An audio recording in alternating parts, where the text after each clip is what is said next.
you! You're scared. And you should be. This is not your company anymore.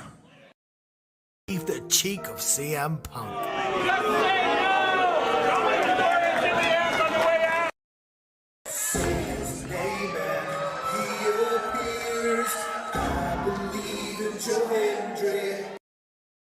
Out! Combo move! This is what they've been doing! Hey, McAfee! Everyone shut the up and sit down! We got a mom in the front row who taught her daughter how to suck dick! I'm Mina Shirakawa. I used to be a model. I want to put on a big show. And that's the bottom line, because Stone Cold said so. What is going on, everybody? Welcome once again to the Saturday Shenanigans, hosted by yours truly, the Renegade JJ Williams. Hi guys. Hi guys. CM Punk drama bullshit to the side. I still consider Hangman the worst AEW champion they've had. First of all, we're going to bring in Walter Cruz. I said that as a joke when what's his name did his promo Monday. He said, "I'm from a prestige university." I said he majored in Steiner, man. We've got the Heb man, James Hebert, in the house. I do really cool in dumb things. Mutants. Right. A lot of shit going on here. A lot of fucking crazy ass shit. Where is Noah JD? Well, say his name and he appears, because we believe in Noah Foster. Fuck is this intro? It is one of those things where as fans we do have these desires for what we want to see, but sometimes you can't always get what you want, and there are reasons you truly don't get what you want. I wouldn't even listen to this in Grand Theft Auto San Andreas. What the fuck is this shit? God, rapid whack. Like I said, never been a greater time to be a wrestling fan than with more companies in a more lucrative spot, in a more comfortable business spot, in a sense of mind, it seems, than ever. Again, WWE is not the only one. It is not the end-all, be-all. So let's go back to the Renegade Wrestling JJ Williams to get the official word. JJ, speak! Make sure you tune in every week, because you never know who's going to drop in to join the shenanigans. Catboy is in the house. Hello, my internet family. I say if you want to make them as evil as possible, make them really mad. We have Mansfield joining the party now. What is going on, Josh?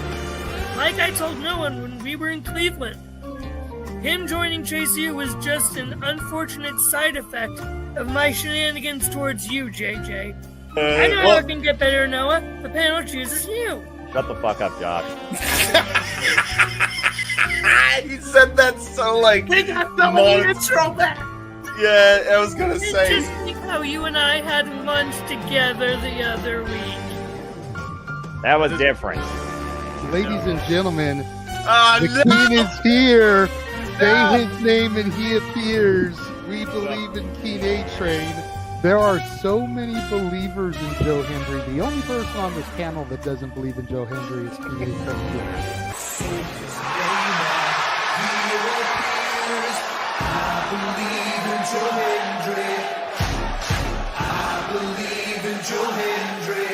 Tell the world why you do not believe in Joe Hendry.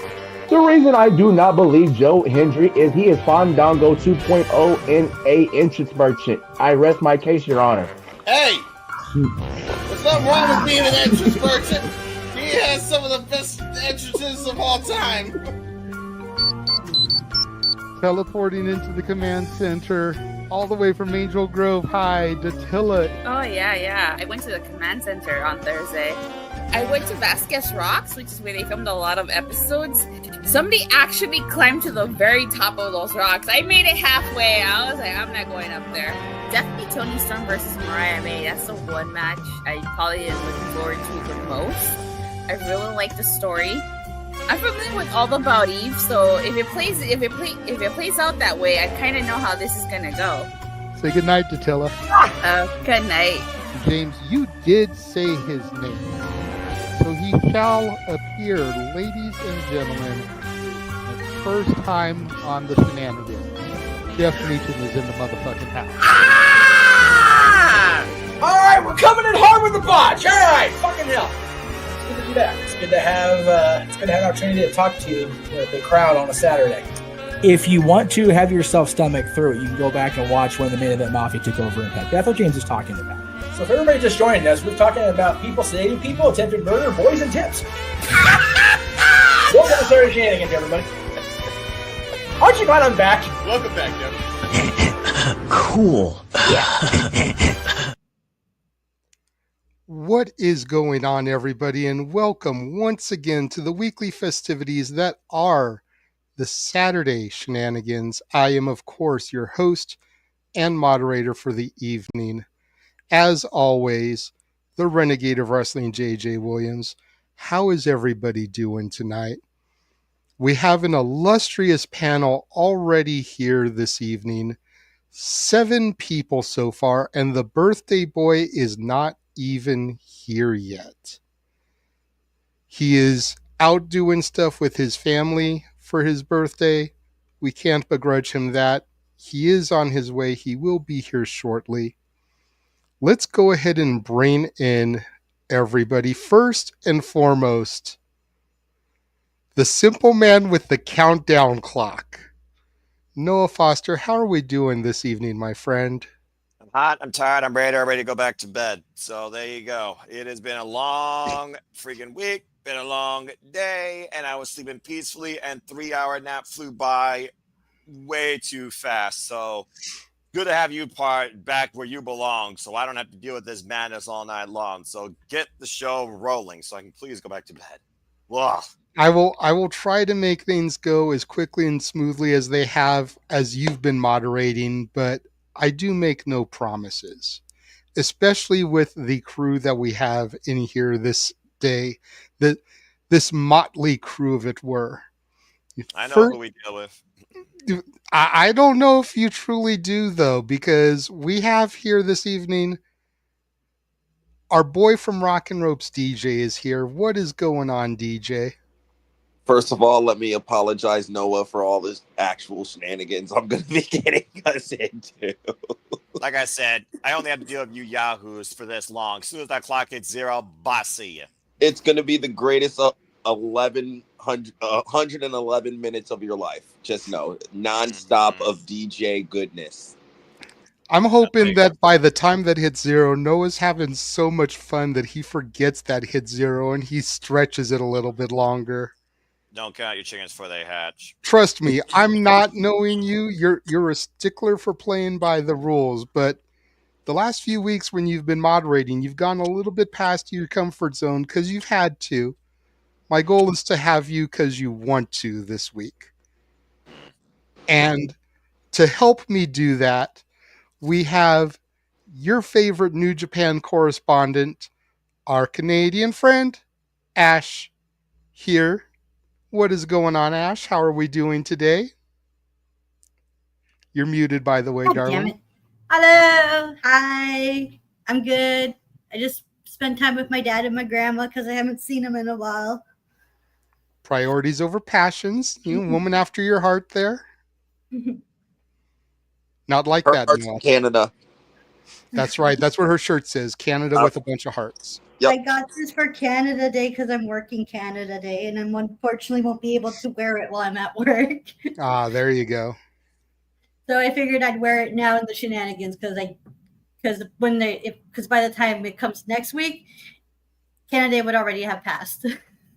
See, for what I'm doing for Canada Day, I'm just saying A to everybody all day long. Fair. You do know when Canada Day is, right? How you doing, when man? is Canada Day? July 1st. Okay. I figured it was any day during the Stanley Cup Finals was Canada Day. You know, even though the Oilers went down in a blaze of glory. Yeah. Well, I don't want to make our other Canadian too mad by dissing a Canadian hockey team. It's okay. He's a Leafs fan. Making his debut on the Shenanigans tonight.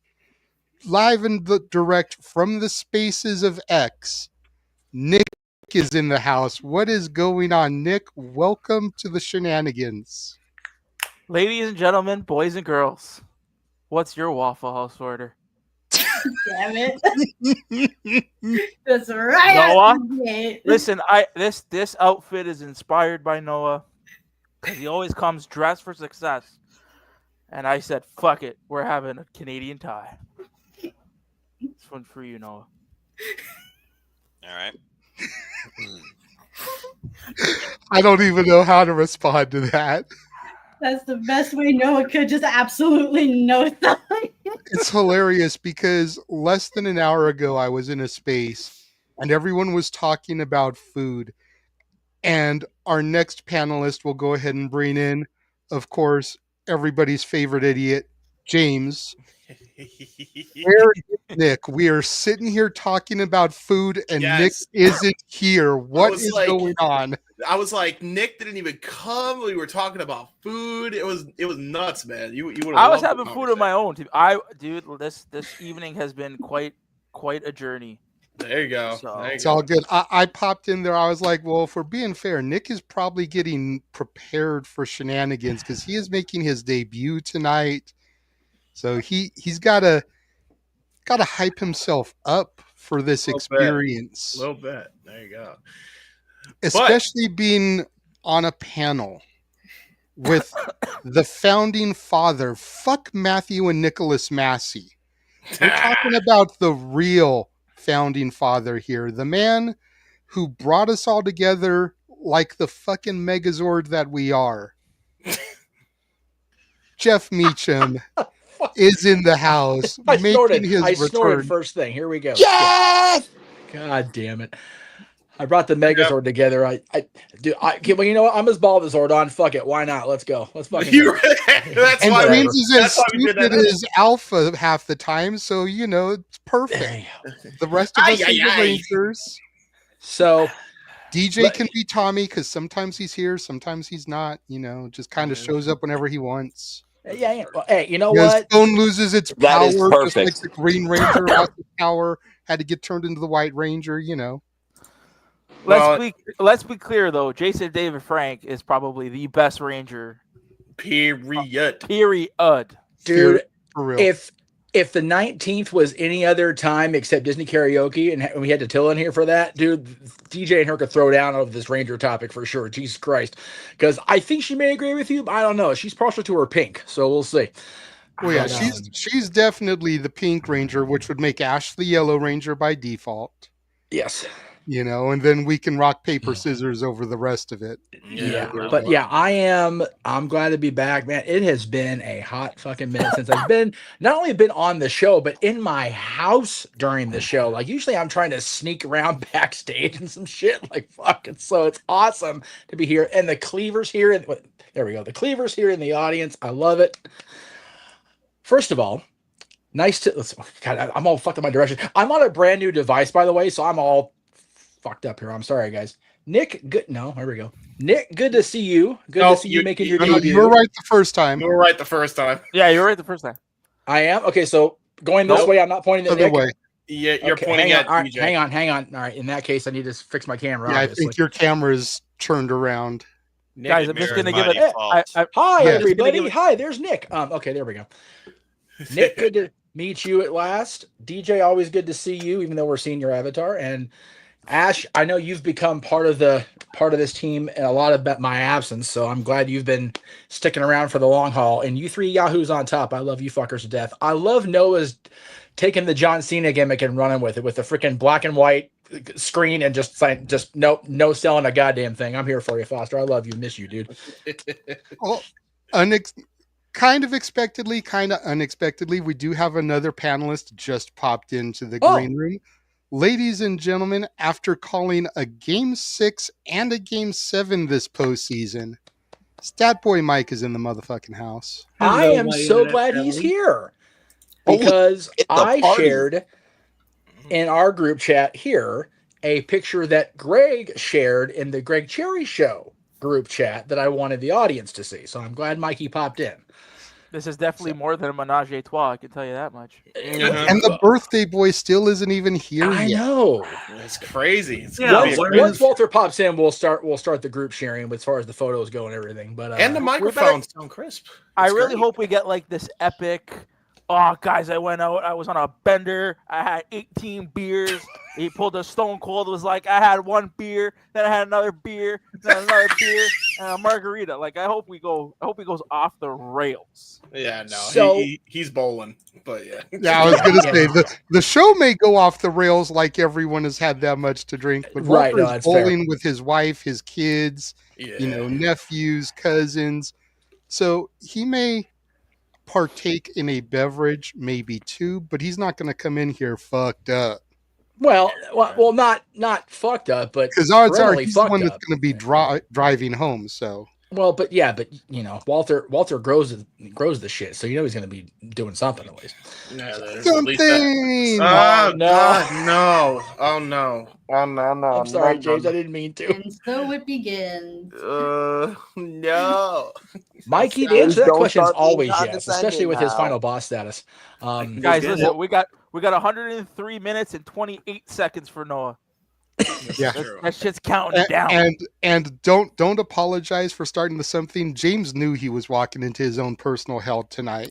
Oh, did he? Okay. Because the other night when we were doing Simply Predicting, he decided to tell me and the rest of the world about MJF showing up to MLW as I had the video queued up to show Noah once we got off the air. Yeah. And James with the spoiler of the century here. I So fucked up. He's been getting taunted pretty much since then that is that all this was? he's in for some deep doo-doo. I guess I'm just gonna hear something. So over again. listen, condescending motherfucker, listen. You're in for something. Noah's sitting motherfucker. there like, you can keep this idiocy going because you're just eating my time, assholes. Yeah, this is pretty much. That's fair. All right. Well, what do we want to talk? What do we want to talk about, host man? We can't use that anymore. Cody has another podcast now. We can't use that shit. I know, right? I know. Damn him. Every fucking podcast has a trademark now.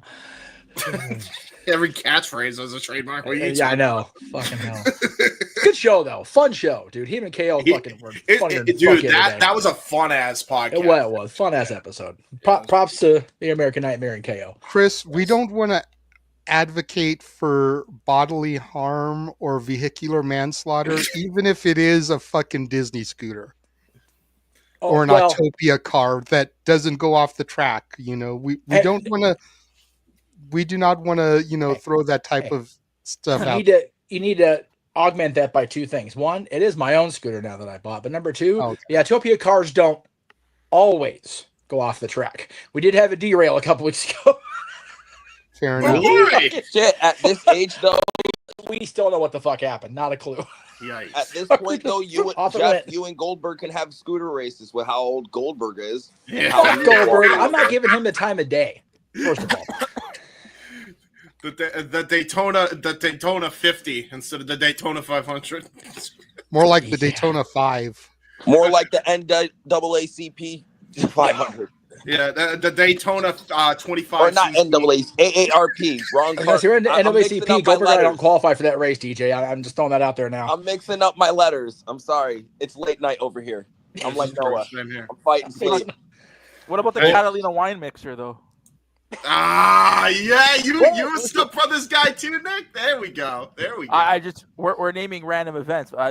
I thought I'd chime in. I do want to say Kentucky Derby. There you go, Talladega 500. Listen. I do. It is the Catalina freaking wine mixer. Okay. Well, I was gonna lead into the first random topic I had, but I just saw the group chat. Walter is currently booting up at home. So we'll go ahead. We'll stall for just a few more moments here. Yes. I'd like to say one thing, if I don't mind, and it's actually towards Mr. Statboy Mike. I was watching a little bit. I am a sports fan, so watching a little bit of the NBA Finals streams that you did, especially the NHL streams. You did a really great job on those. Oh. Thank you, sir. Thank you very much. I greatly appreciate that. I have been on record of saying that this man down below probably one of the more underrated commentators we have, and I'd love to get him on more shit because I remember he did a great job at Survivor Series as well, and he did a great job with me on the Daytona 500. So him doing a good job doesn't surprise me. Thank you, sir. Yes, and including before everything hit the fan because Netflix was great.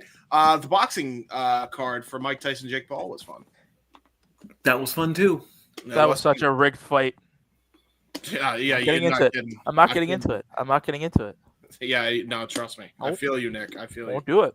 No, the toughest moment, though, Game 7 when Halliburton went down with his injury. That was one of the toughest calls I had to make. But hey, it happened. You know what, though? With all due respect to Howie, I mean, a competitor at that level is always going to want to compete, right? You're never going to tell the guy no. But at the same time, with an injury that you came off with on Game 6, that's where a coach has to come to you and say, listen, I understand you want to play. I get it. You're in no condition to get on that court. Yeah. He shouldn't have gone on there at the end of the day. I don't know, Nick. See, as someone who played basketball, not at the highest level, but I played basketball, and if you dream for that big Game 7 moment to win the champion, that's the moment you literally dream for. Nothing's stopping you. If you got one leg, one foot, it don't matter. You're good. If you can walk, you're going out there because that's the moment you literally dream for. You don't get moments like that every single day. Absolutely. That's what you work for. No, you're right. It'd be the same. It's the same way with hockey players, right? How many times do we hear at the end of the season conferences do they come out and say, "Yeah, I was playing with a dislocated shoulder, a broken tibula." It happens in every sport, right? Dude, Nick, there was a guy on Dallas that legally died during the game. Wanted to go back out and play third period. I don't want to hear it about anybody. Who was that? Who died? Who was that? I don't know. Mikey? Oh my gosh, I know exactly who you're talking about. It was recently enough, yeah. Hold on, I can bring up his name real quick. So what is it? Was his last name Lawler by any chance? No. Okay, guys.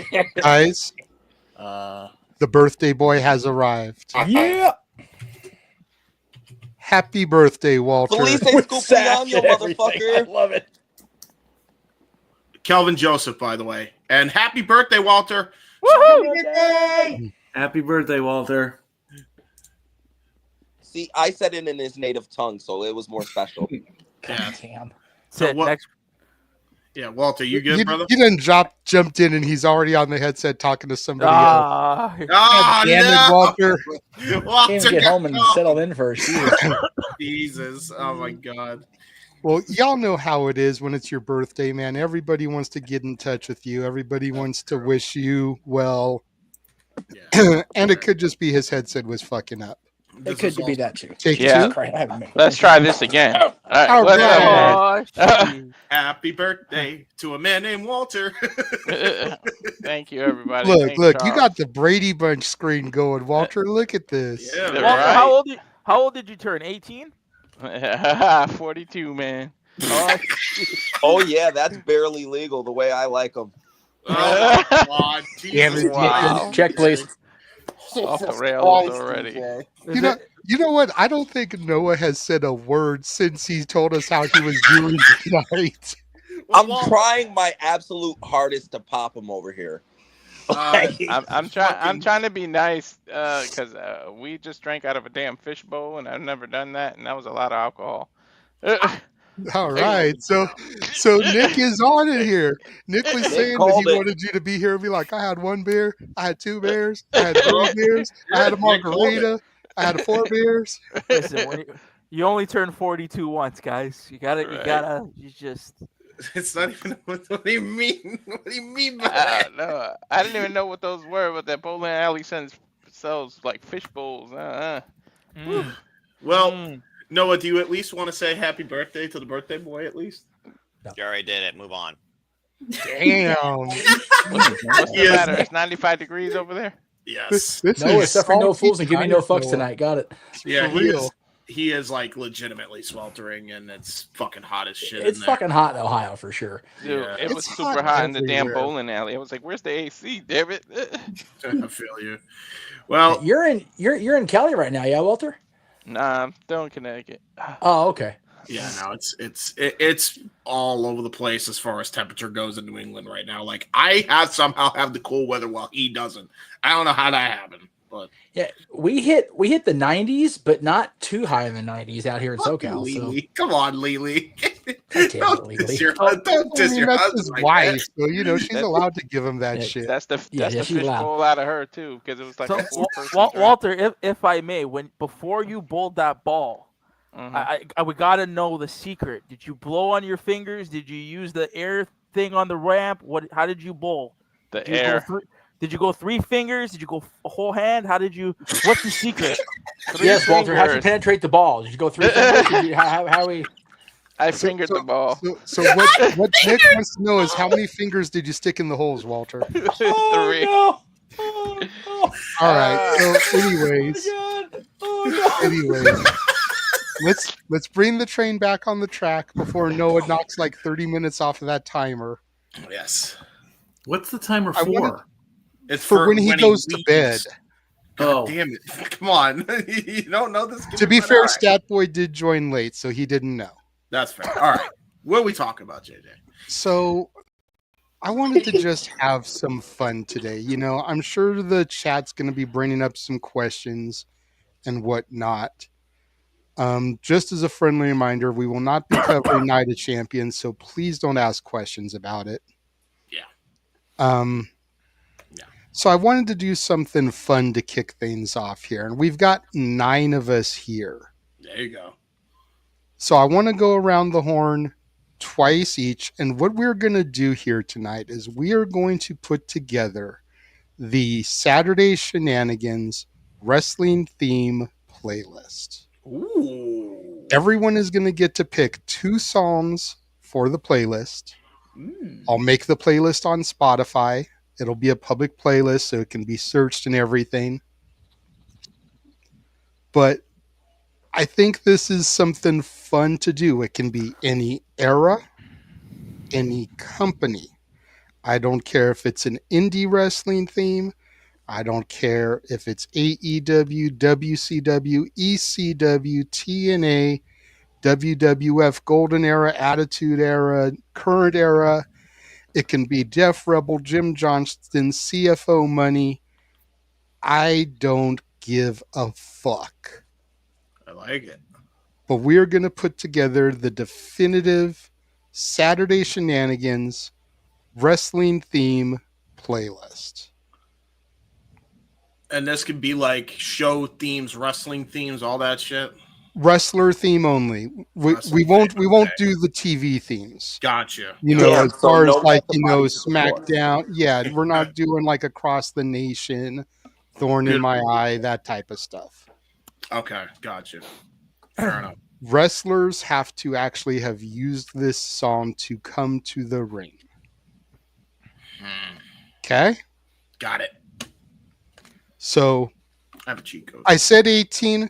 We'll bump it one more. We'll do 19. That way the birthday boy gets 3 turns. Yeah. Everybody else only gets 2.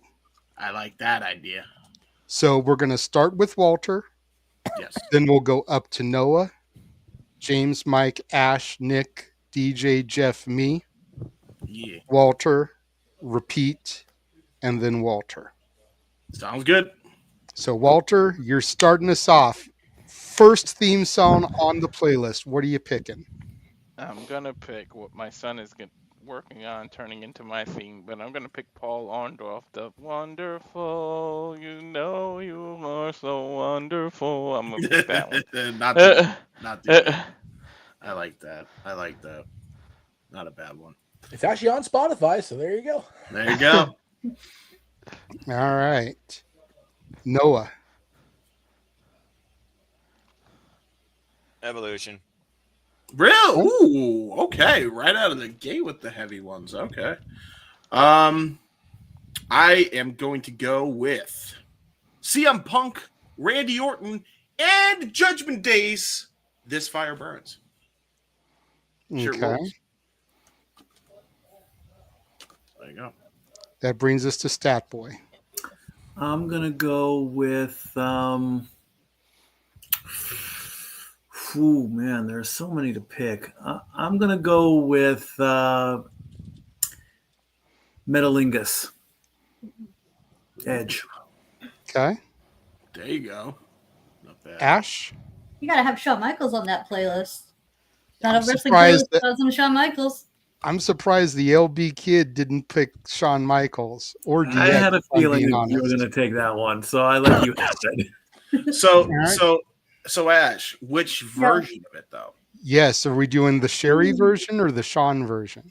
I think it's fine. Both service do the same purpose. Because both get you hyped up, and both are actually sung at karaoke's here in Winnipeg. Like there's a couple times where my cousins will go out and sing karaoke, and they sing Shawn Michaels' theme song, and they're not even wrestling fans. Did you guys see that Jim Hart said that it was him doing certain parts of that song? Yeah, that doesn't shock me. Yeah, that doesn't shock me. Is Jimmy Hart going? Oh, I thought it was Sherry that whole time. I thought they kept her vocal in it. It's freaking Jimmy Hart.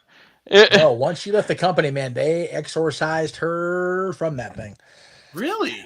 I did not know that. I always thought it was still Sherry. No, that was actually Sherry became persona non grata. Really? I did not know that. Wow. So JJ, for what it's worth, I've had major lag. I've heard nobody's choices so far. All right. So far, we have Paul Orndorff's wonderful theme. Okay. Evolution.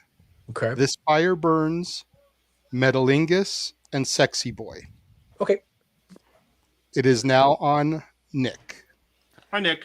I'm gonna go with our for our lovely friends across the pond, Mr. Grado, Like a Prayer. Yes, good Wow. shit.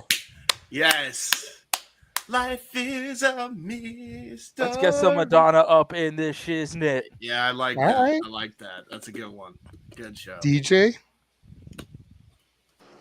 We hurt people. Oh, shit. We hurt people.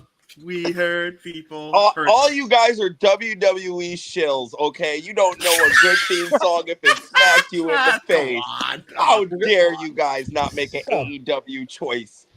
Hold on, you haven't gotten to my second pick yet, so hold your horses there, DJ. If it Yeah. hasn't been picked yet.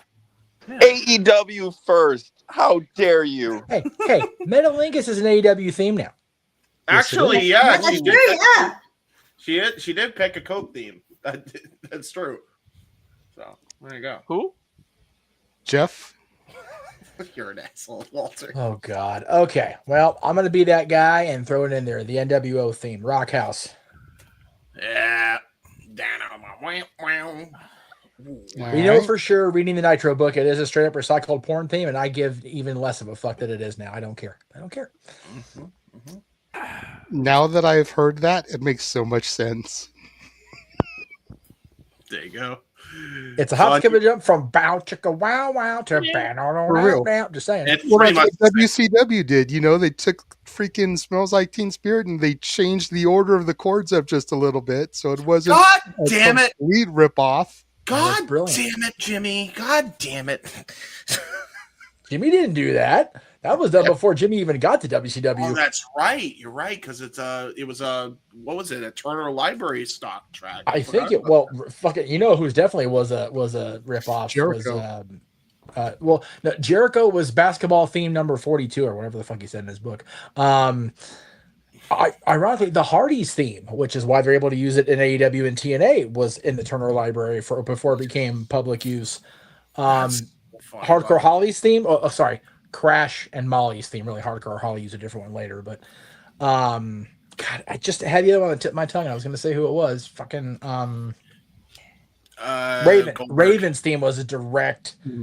It wasn't the song, but it was. That one was the worst one by a country mile. You know what's funny? You mentioned that whole thing with the Hardy Boys. You know, the first time they used that was when they were promoting their WCW credit card scam. Yep. I saw that commercial on an old watch long. I went, wait a fucking minute. That's what I was like. What the fuck? That's some bullshit. That's some bullshit. A bullshit. The Or the first time I heard the Hardys theme outside of wrestling, it was used for a movie trailer on the Dish Dogs VHS. Yes, shit. I feel fucking remember that now that you say that. That's wild. That's I such remember. I remember as a little kid, and there was some commercial. I think it was a car commercial or something. Used Ric Flair's theme, and because I was a kid, I didn't know that that's what that really came from. I was like, they're doing Ric Flair's theme. That's good shit. You were saying? All right, so for me, part of me is doing this because it's just an awesome song. Part of me is doing this as part of James's personal torture. Oh no. Journey, Separate Ways, World Apart, Matt Tremont's GCW theme. Oh, God damn it. Yes. Senior plus Bubble himself. Yes. Oh, that's tremendous. Damn it. All right. So we go back to Walter. Yes, for round 2. Fight. Oh, sorry. Wrong show. Has the Undertaker's theme, but the Ministry version where he does the chant at the beginning. Okay. I saw Timberlake. Dude, that whole beat he used from 98 until American Badass just fucking hit, dude, for real. Very good theme. Very good theme. That's why Jim Johnson will forever be the man. Shit like that. Noah. Your second pick, sir. Casa Nina Ray, Minoru Suzuki's theme, New Japan Pro Wrestling. There we go. What's Of course, it called? he uses fucking Murder Casa Grandpa. Nina I love Ray. it. Yeah, Casa Ni Nare. Fucking iconic theme. Very good Dude, shot. I reshaved my head about a week ago, and I like, oh, you're going for the Murder Grandpa. I'm like, fuck off. You're out of There you line, but go. not wrong. There you go. All right. Let It's on JJ you, host James. James. Go ahead, JJ. Introduce me again. It's on you, James. Hi. So, we were talking about the NWO theme earlier. I'm going to go with the only Hulk Hogan song that matters, Voodoo Child, Jimi Hendrix. Oh, okay. Good choice. Voodoo Child. Yeah, it feels wrong to use his red and yellow themes now. It's just like it's more tainted than ever now. Yeah. it You is. know what? Rest No. in peace, Rick Derringer. I know. I'll still forever pop for Real American, especially since Beavis and Butthead fucking watched that music video. Yes, they did. Yes, they did. Such good I shit. don't care. I'm not a Hogan fan. Everyone knows I'm not a Hulkamaniac, but I'll No. still pop at Real American. So I'll it's on you, definitely. that boy. There you go. I was gonna say I will pop for that if they. Who was the team that used it before? U.S. Express. I don't know if they ever actually used it though. Yeah, they did. Yeah, they did before Hogan. I'd have to. Well, I know it was written for them. I don't know if they actually put it to use. We'd have to find the video of that because I don't know if that actually happened. Anyway, Go ahead, Stat Boy. Just to quickly say about Hogan, his shop is now open here in Sevier County. So, Get that payday, brother. I know, really. I'm gonna throw out the very first song that I blasted when I got my very first car, Kingdom. Ah, nice. There you go. Okay. Ash, it's on you. Judas. Yes, I'm so glad somebody else said that. I can go with a different one now. All right, Nick. What's your second and last song? Gonna go with the Canadian connection.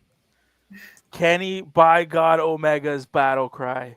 Oh, hell yeah. Let's go. That's a great song. That's fuck a you, great song. fuck you, DJ. AEW for life. I did it first. You're just a copycat now. You're a shell.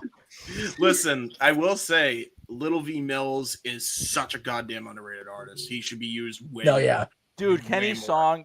Listen, I love Kenny when he uses his New Japan theme and that new Final Fantasy theme. But when you hear Battle Cry play from start to finish, and you get that climax of him in the tunnel in previous Dynamites, such a sick song. Yo, hearing that live in the arena is a thing of beauty. No, it is. 100%. It's so awesome. It's goosebumps every time you hear it. All right, DJ.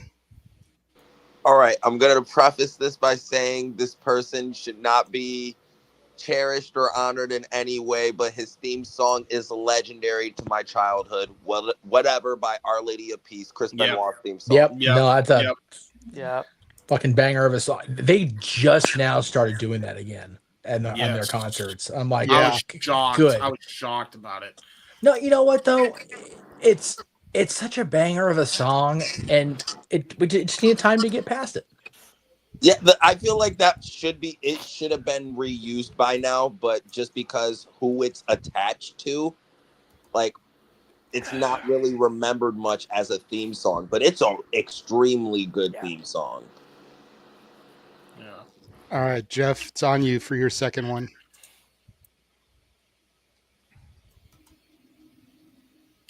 This is where Jeff is like, I don't know what to pick now. What the hell? Whoa! We lost Jeff. We did lose Jeff. I think Jeff by that means was picking "Swerve While I Drive" by Swerve. No, he went into a box and he literally warped out of the fucking thing, bro. Something out of back. It's like a video game. Yeah, He final countdown that shit. Yeah, he jumped into a Mario tube and just. I haven't picked that yet. I'll message him in case he can't get back on for some reason. Do you want to go and then wait for Jeff or what, JJ? How do you want to do this? See, because I have a couple of different ones that I'm thinking of, and I was waiting to see what Jeff was going to do to see if he took either of mine. Yeah. Okay, let me see here. And Walter, is that fishbowl hitting you now? Dude, his eyes are rolling in the back of his head. Yeah, I was about to say, brother, he is toasted. Just lucky I wasn't driving. That's all. I see you slump back in that seat. I'm like, damn, the fishbowl hit him hard. One of the ones I'm thinking of, Emmanuel, is your favorite wrestler. Hint, hint, wink, wink.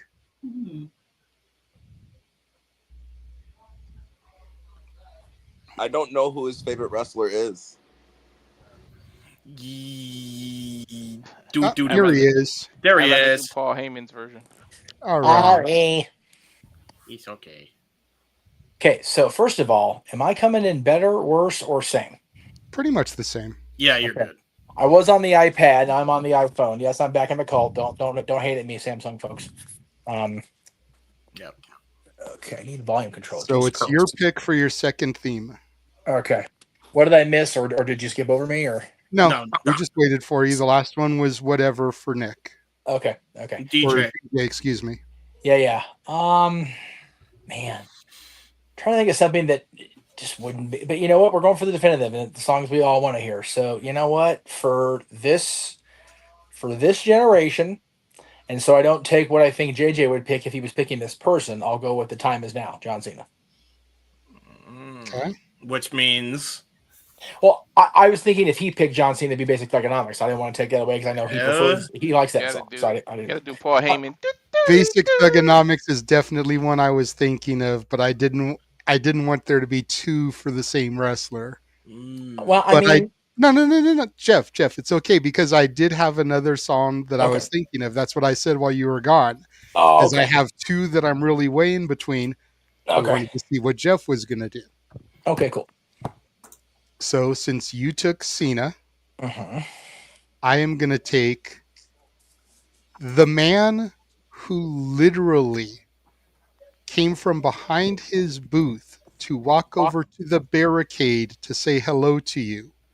Yes. I'm taking the final countdown for Brian Daniels. There it is. I was wondering where that was going to pop up. Oh, yeah. That's still one of my favorite Such a good song. memories, period. Not just wrestling, but period. So we went from. I mean, and again, the fact that I popped so hard that I was in tears the first time he used it in AEW woke up my woman.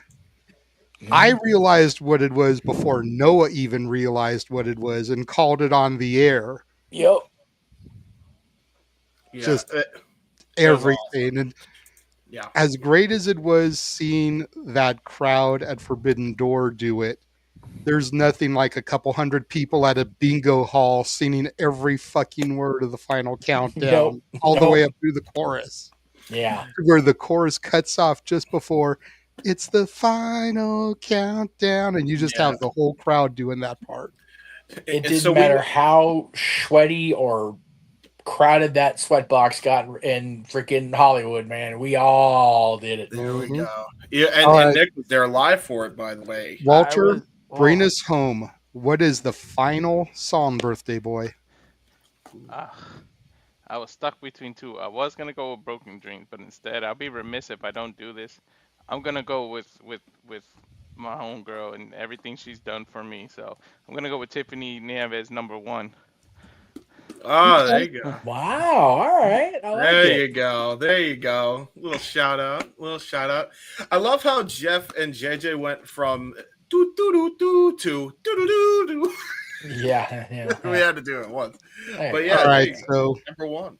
Emmanuel wanted a recap at the end of the round. So I'm going to rattle these off real quick. Yeah. And then we will go to a commercial break. What?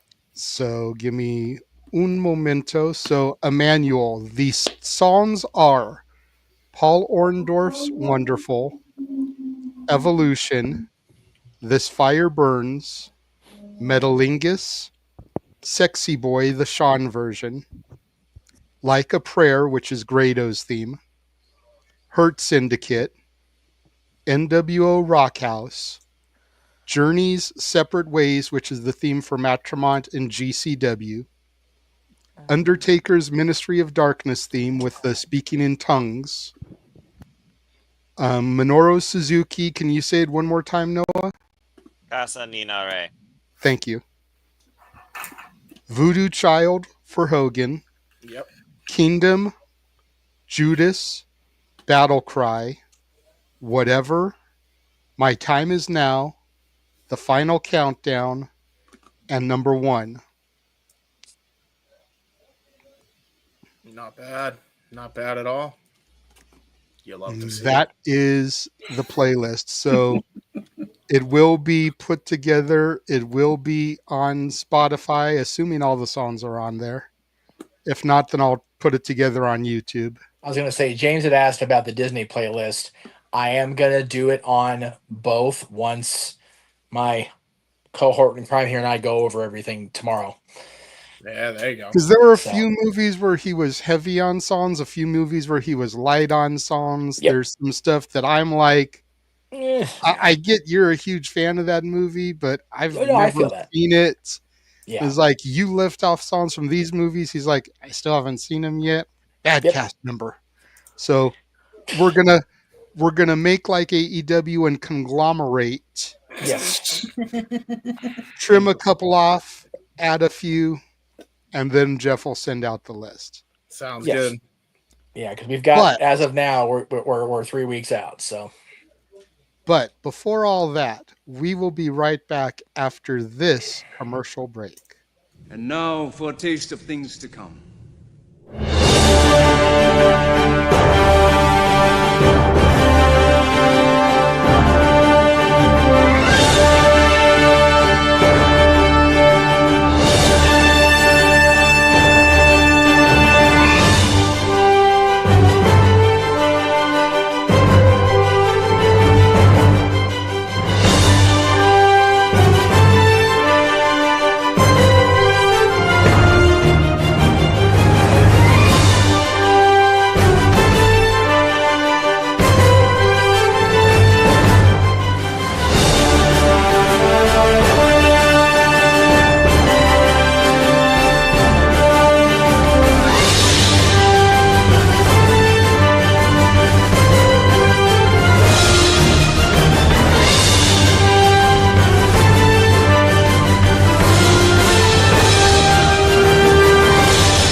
Walter, come on now.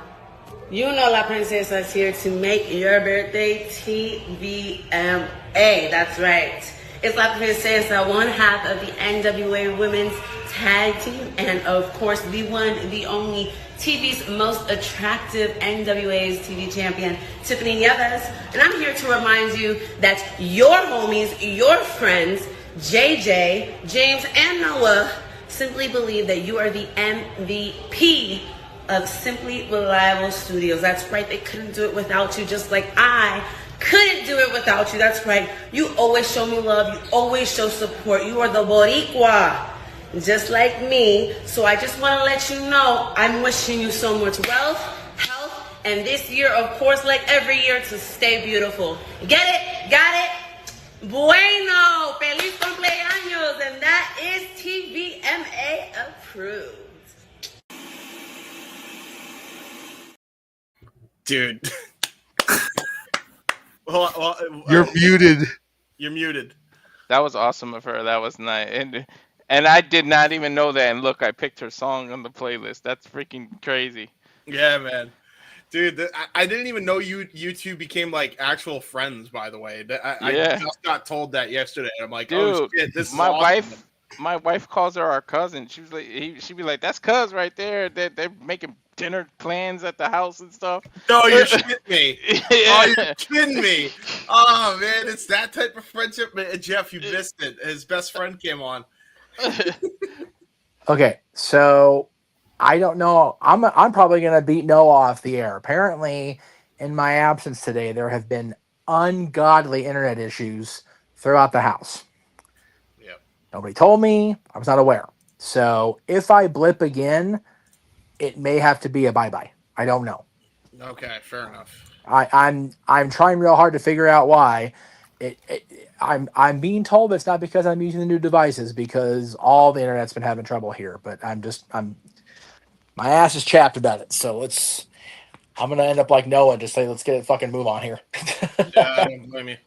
There you go. I was going to say, Noah kind of bummed me out. He didn't even sell the trailer, the watch-along trailer, like he normally does. Yeah, man. Tiffany Nieves saying He's happy sleepy boy. I get it. birthday. Come on, man. But I will say, maybe he's having more fun than we thought he was because the countdown disappeared. No, there you go. I guess. I think he knew. He's looking. He's like, God damn no. it. He didn't know. He shouldn't have said nothing. Noah, is that your PlayStation 5, Noah? No. No, he didn't. No, his PlayStation 5's on the TV. I believe he does have one, but yeah, it's TV, different TV. Yeah, he has one because him and wife got to do Wheel of Fortune. Noah, what's your go-to game? What is your go-to game, actually, Noah? Right now, been in a platforming type mood. Been playing a lot of Sonic. Well, there you go. Hey, you know what?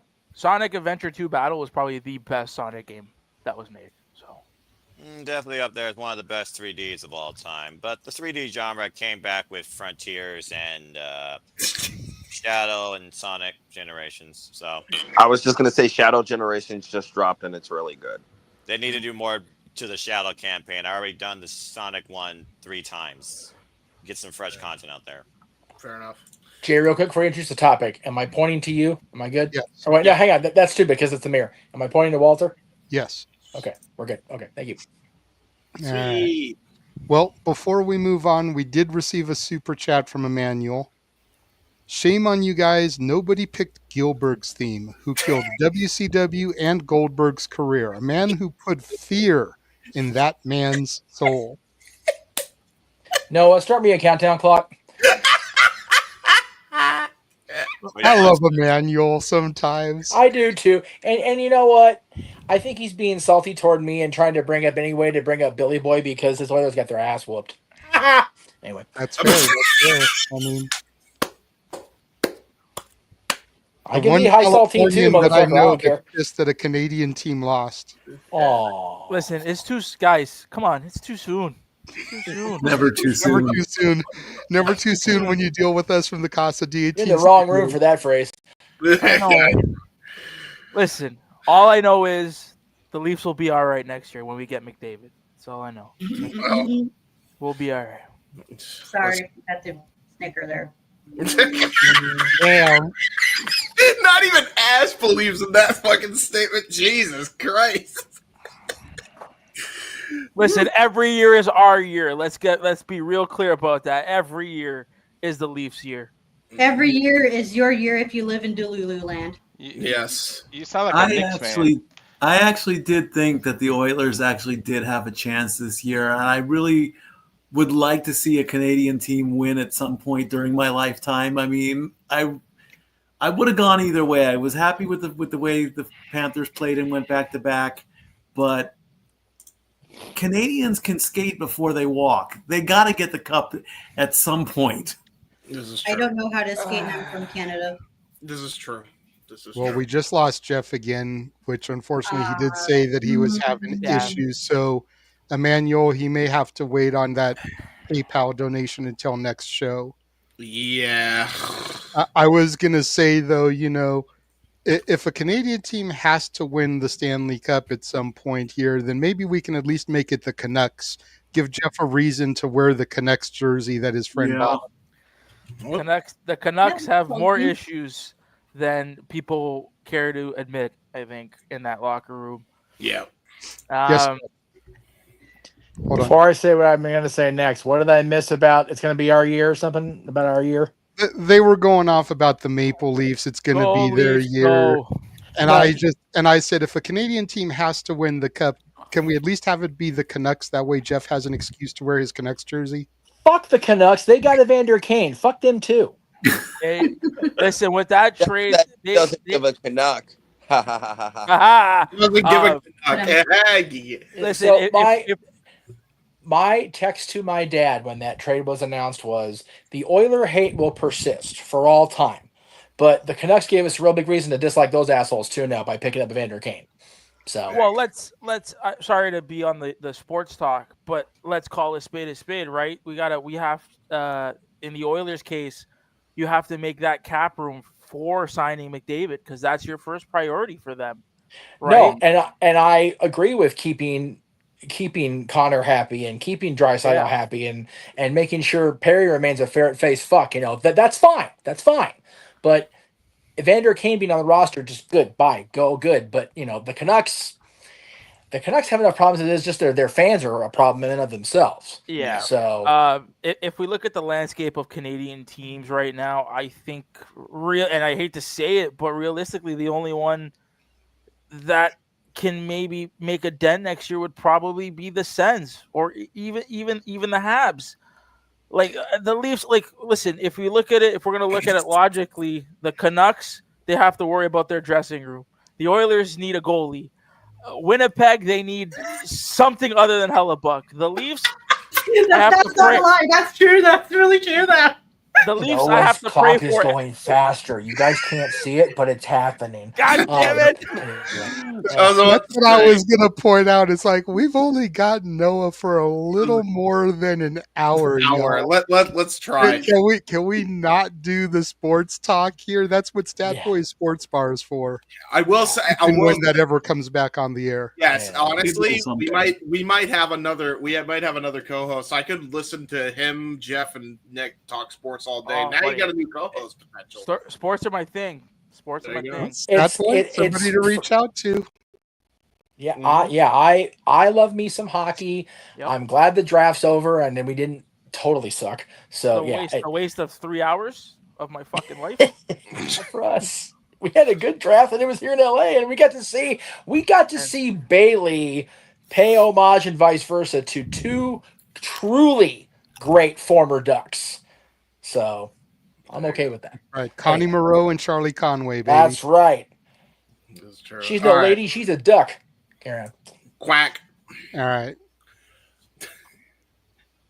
The funny thing is that was the only true organized topic that I had for tonight. The rest was just going to kind of be free flow fun because of it being Walter's birthday. Yes. So what I am going to do is I'll do this. Walter, in the words of Cody Rhodes, what do you want to talk about? And it's not about what you're watching on your phone. I was say, no, I'm trying to if we're doing cast Walter's the version, we should do UFC. Puff Puff Pass, right? I mean, No, I'm trying to cast the UFC to my TV, but it's like acting there stupid. you the Chromecast. go. Right on. I Yeah, forgot that was on tonight. Who's the main event? Ilya Topora and Charles Oliveira. Yeah. That's gonna be for a the fight, lightweight that is. title. That's good.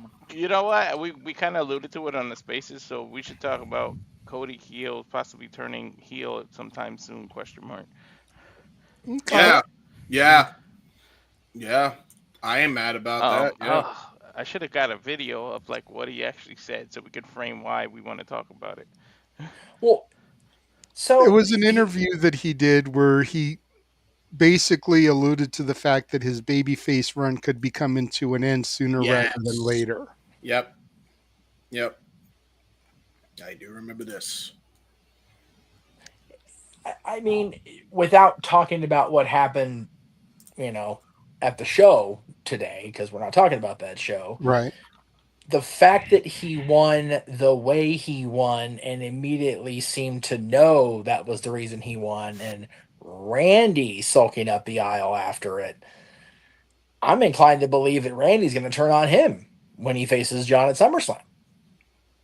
Possible. I mean, I'm of the belief that Cody should not win at SummerSlam. No, he should not. Because I think it'll help send him further down the path to darkness if he tries to vanquish the supervillain, and he can't. Yep. Now he's got to find a way to get back to that position before Cena can leave with the title. Yes. And that's how we tell our story for the last 4 months of the year. Yeah. Exactly. What is it going to take? What is Cody going to have to do now that he has failed his rematch to get back to that opportunity? Question. Because there's no Money in the Bank. There's no King of the Ring. There's no real golden ticket opportunity for him to be able to capitalize on. Unless he's in a match that Cena happens to be in and he can get the pinfall. Yeah. Whatever they do at Survivor Series, whether it's War Games, whether it's traditional Survivor Series, whatever, if they're on opposite sides in that match and Cody can pin Cena, that's how you set up the final match for Cena. Cody pinned the champ. Yeah. There are so many factors left to figure out. We don't know when the Saturday Night's main event in quarter 4 is going to be yet. We don't know where it's going to be. We don't know when it's going to be, because I can't imagine John's last big thing being on a throwaway December PLE, with all respect to whatever show they do in December. It's not Starrcade. Okay, so it's not going to be a thing. The heavy rumor is that it'll be Saturday, December 27th from Boston, Massachusetts. Okay, well then, yeah, that's where you do that then. You find a way to get there. That way it's just as the year is ending, because figure by the time the next Saturday rolls around, we'll be doing our beginning of the year show. And James will be showing the highlights of last year's Shenanigans and Open Mic Night, because he finally will have been able to put it together. This is probably true. You know what? Both parts of the documentary about Uncle Gary are out now, so I believe is still in coming. James Hebert. Part 3 is still coming, and it's actually coming along very nicely. Do not worry. Okay. Do not well, fret. I still The believe. question is, will part 3 come out before Cena turns babyface? Yes, I think they'll both happen before GTA comes out. I'll tell you that much. No, yeah, actually, yeah, but yes. And if it doesn't, then fuck me. Whatever. I quit everything. I quit life. Fair enough. I'm sorry. No, Hey, listen. I'm not shit on you. I'm shit on fucking GTA. This is true. Because god damn it, the video John game Cena turned heel before that game came out. I'm just throwing it out there. Yep. Yeah, like I said, Jay, there's a lot to factor in, but the here and now is I don't think Cody's turn will happen in this calendar year. I don't think it'll happen until after Q1 of next year. I think the soonest it would happen would be Mania next year. Yeah, exactly. That's Actually, my thought I take too. that back. I take that back because it could happen this calendar year. Good. Technically, it could happen on December 29th because that would be the Raw after that special. Okay, that's fair. Because That's my birthday. I don't see Cody turning heel until Cena loses the title. Because Cody is already starting to get a smattering of boos. He got boos today. He did. I saved wrestling for you guys. I made sure he couldn't take the title home, and y'all turned against me. And we're off to the races. Yeah, and again, without going into the show, John got more cheers than even I was expecting today. Like, they were really into him today. I mean, again, in Saudi Arabia, they're into the Sal Jacks and even the legend, or however you want to categorize John. I don't know if the criticism is fair that the heel turn isn't working. I do see that the fact that the people really wanted to get up his ass until he won the title. Since WrestleMania, the balance it has definitely shifted more toward even. So Cody turning on that Monday, leading into the end of the year, I think is perfect booking, because then you've got the heel champion again as we hit the reset button on the calendar year. And then Q1 can focus on the new baby face that's going to take the title away from or heavily challenge and just come up short against this new heel Cody Rhodes. I like that. That's good. What a year it would be that if by the end of it we flip Cena and Cody's places. You know, That's crazy. you know, the double turn, when it's done right, works. Brett and Steve. But when it's done wrong, it's bad. Hogan Flair, 99. And I say do the double turn in that match, because there's no way Cena's walking into Massachusetts and getting booed out of the building. No, there's Especially no way. if it's his last date. Yep. Yeah. He will be the babyface whether he wants to be or not, much like Steve Austin going into WrestleMania 13. He's it's going to be like a 99, maybe 98%. Cody will be fucked trying to be a babyface in that match. He will very much be The Rock in Toronto in 2002. Not going to happen. Noah, what are your thoughts on Cody turning heel by the end of the year? Yeah, how much defeat can a man take before he just says fuck everything? I think SummerSlam will truly be the turning point since they're running it back as I expected. I expect him to take time off, and when you least expect it, he will come back, dye his hair black, and say fuck the WWE Universe. I think it's definitely due, though. He's already been the top babyface in this company for the past 2 straight years with 0 days off, full-time schedule, putting more in than most people have in WWE in the longest time not named John Cena. So I definitely see Cody Rhodes' heel turn happening sooner rather than later. It honestly wouldn't surprise me if it happens on the way into the Royal Rumble next year and you finally start building CM Punk versus Cody Rhodes that's been built for the last 2 years. Fair enough. Really quickly, I did see the private chat that DJ was going to dip here momentarily, so I'll throw to him to get his thoughts, and then he can plug Rock and Ropes tomorrow and get on out of here. Go ahead, DJ.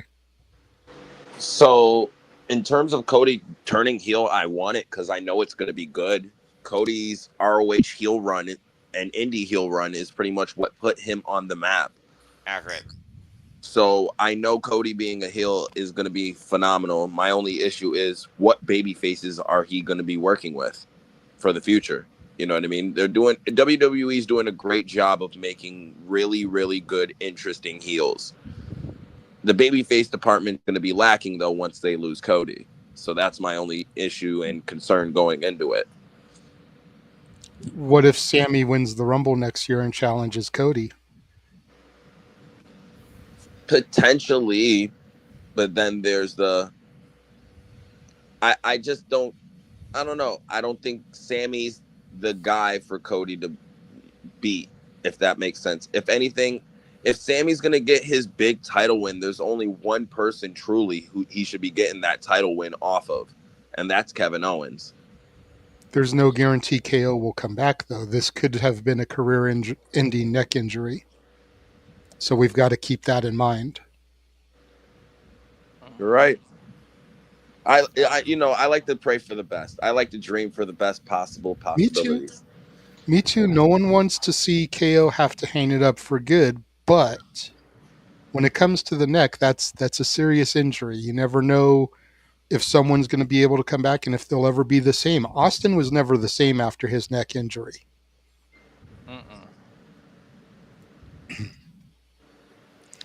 It's like he came back, but he was never the same.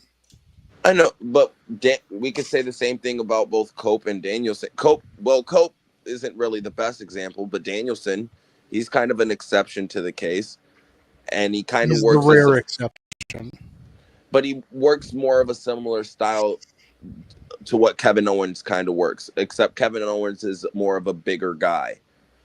So will Kevin Owens be able to do cannonballs all the time? Probably not. But I think he'll and I think he said in his interview with Cody, the reason he didn't get surgery immediately is because they wanted it to heal naturally first, so the recovery time is way less.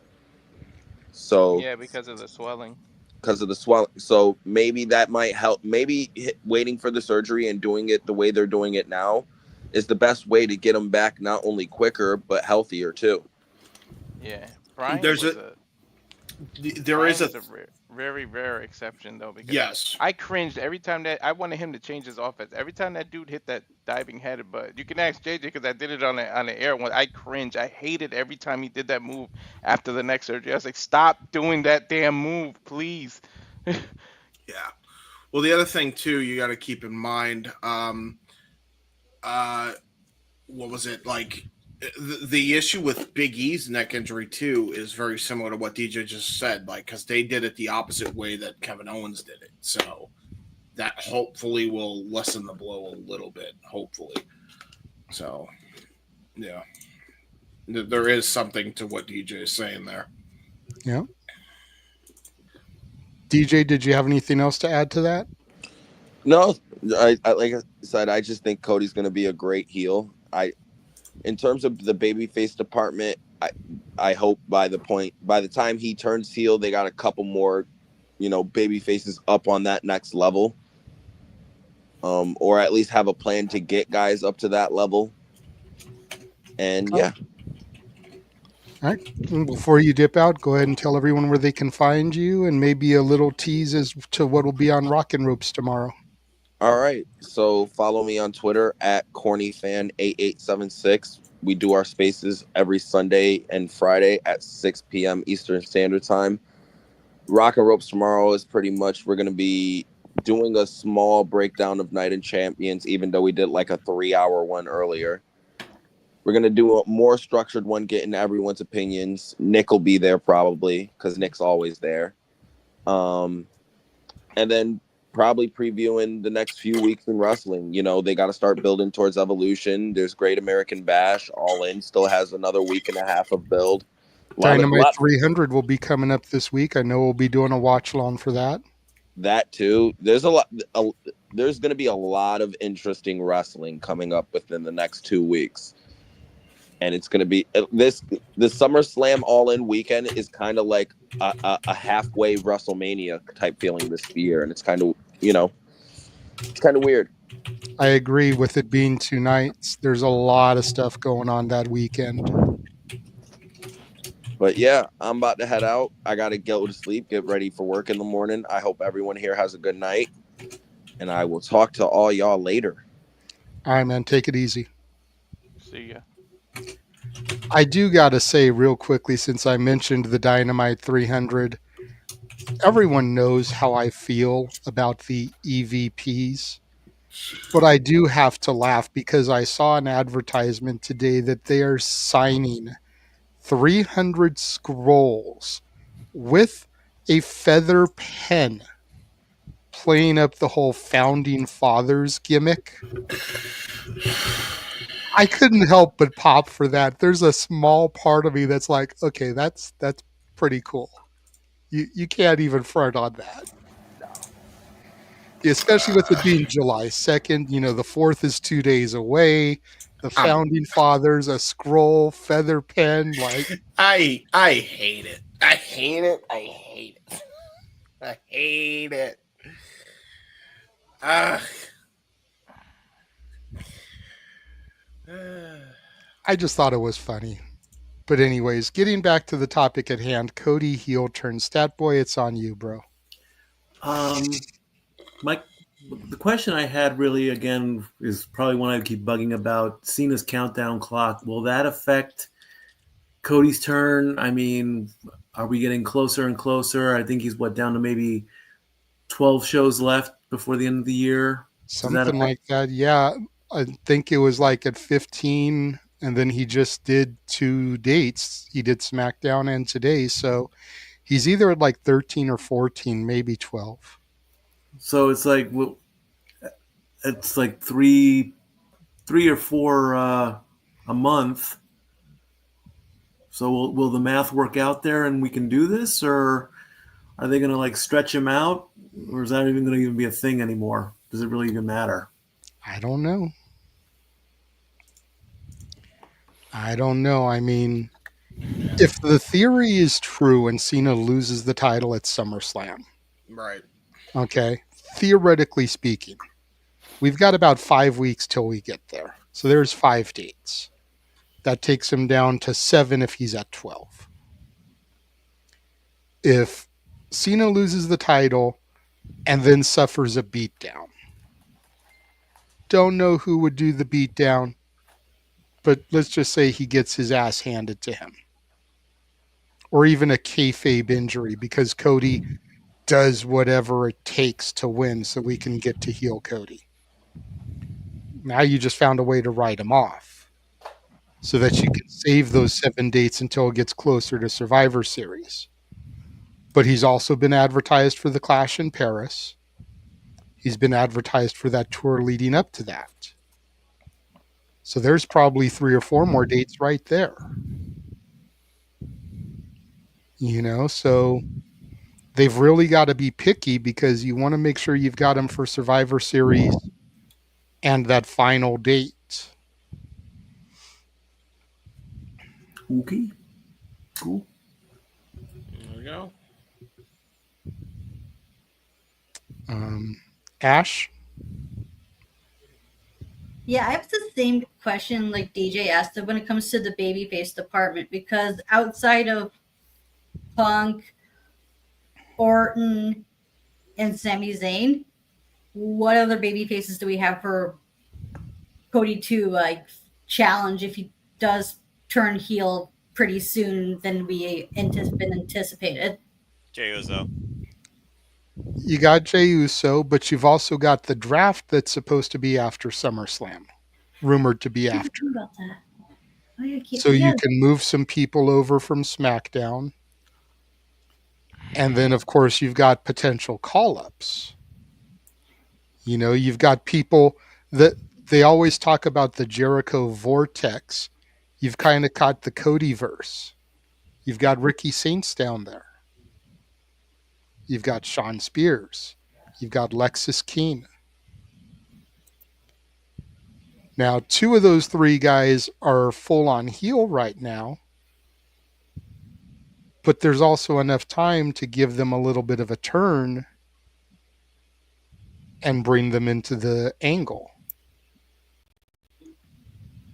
You've got Braun Breaker, who's going to be the breakout star from Seth's group. You've got Ethan Page down there. You've got Ova Femi, who's going to be over like freaking Rover when he comes up.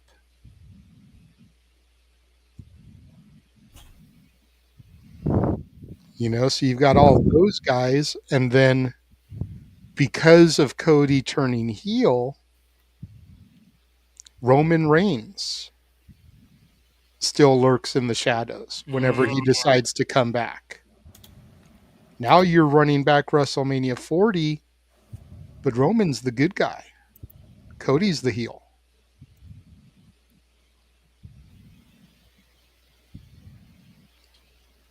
You know? There's a few things. I mean, I do wish they could elevate some people, but we've also got a good 6 months still.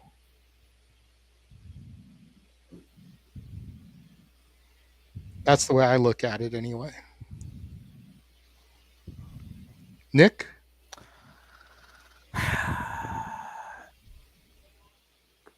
Cody being a heel, he's done it before, so it's not like it's unfamiliar territory. He hasn't done it in a while, but he's done it. My question becomes, are we going to get Cody doing this the way Cody wants it, or are we going to get 80 million people involved? Are we going to get The Rock having his hands in it? Are we getting this person having his hands in it? You know what I mean? I don't trust with the way, and I mean, it's not over yet by a long shot. I understand that. But we were seeing how John Cena's heel run has started and where it's going. Do we trust WWE to not have their greasy palms in it when something doesn't go right? I don't. Not by a long shot. Mm-hmm. I don't trust them to fully give Cody, say, here, you want to turn heel? Go ahead. You can do it however you want it. I don't trust them doing that. They are that quintessential, they need to have their hands in it. And if they don't have their hands in it, then it's a problem. Yeah. So could it work? Could it work? Absolutely. It could. I don't trust WWE to give it what it needs to make it work. Let's clarify that, Nick. It can work if Cody has full creative control to allow it to work. And if John, and you're right, but I can't see WWE giving them that much control over it. No. And you're right to have your reservations after the way they kind of bungled the Cena thing for the beginning portion of it, for sure. You know? Right? So, I mean, we can try. I hope it works. But with the way John Cena's heel turn on his last run has started, I don't see them giving it what it needs. Fair enough. And James, you got your 2 cents in, right? I mean, yeah, for the most part, Nick was gonna Nick kind of took my thunder there a little bit. I just think, you know, it's just, it is what it is, man. Like, it's just WWE going WWE in it, you know. Yeah, accurate. So, all right, fair enough. Well, I'm watching the clock count down behind Noah, so we're going to take another commercial break here. Walter, think about what you want to talk about next, birthday boy. We will be right back. And now for a taste of things to come.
Hey Walter, this is the TNA Knockouts World Champion Masha Slamovich, and I am here to wish you the happiest of birthdays. I hear that your birthday is what looks to be today because it's past midnight, so actually happy birthday to you today, and I hope that you have a wonderful day celebrating with friends and family, and that you hopefully receive some nice birthday gifts, and I hope that you have a lot of health, wealth, and success and prosperity and happiness in this next coming year of your life. And also I think that this makes you a Gemini perhaps still, so also hell yeah, Gemini Club. So I hope you have a great day, and also subscribe to Rage of Wrestling on YouTube. I think that you might be involved with that, so subscribe to that, either you or you can share the message to your friends.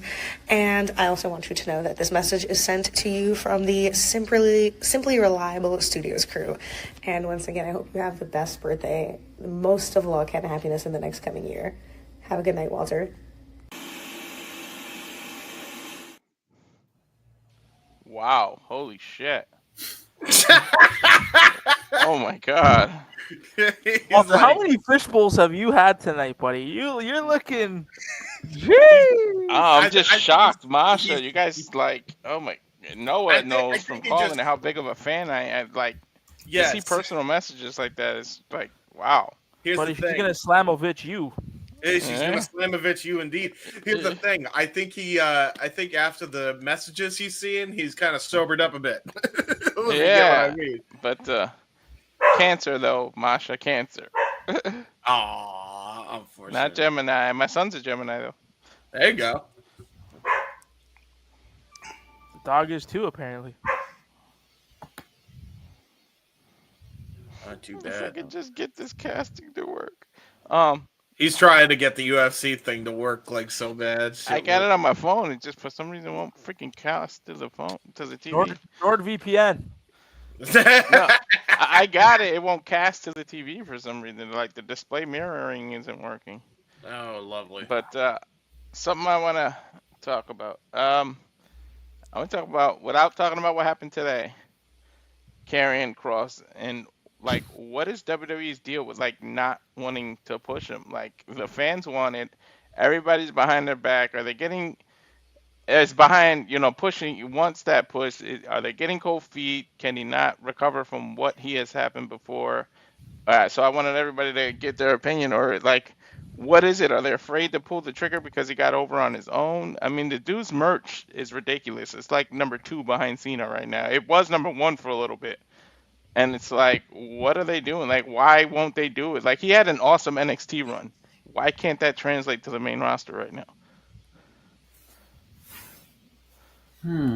Good question. Good question there. James has his hand up, so I'll go ahead and let him go first. Oh man, yeah. If y'all go to my Twitter banner, it says "Politics ruin wrestling. Wrestlers matter. Workers matter." This couldn't be more apropos of an example than what has happened to Karrion Kross. I don't understand why they don't push him unless they are like physically forced to, because the fan base outcries so much, like they did with R-Truth, Ron Killings. They don't do what's best for the fans, especially when a majority of them want it. The fact that he's still one of the top merch sellers right now, and he's hardly even wrestling on the main shows, should tell you everything you need to know. Like, use this guy. Use him. Like, and by the way, like, people are like, well, he must be injured because he's not taking a back bump on main event. It's like, it's fucking main event. Who the fuck wants to take a back bump and risk injury on main event? And by the way, people have had bad luck on that fucking show, so that's not like exactly a wrong freaking take to have there. I am sick to death of, and this is one of the reasons why I think people can kind of relate to me, right? I am so tired of having to kick and scream to get what I want, to get what a majority of the people want. I'm tired of doing it. So I just tune in.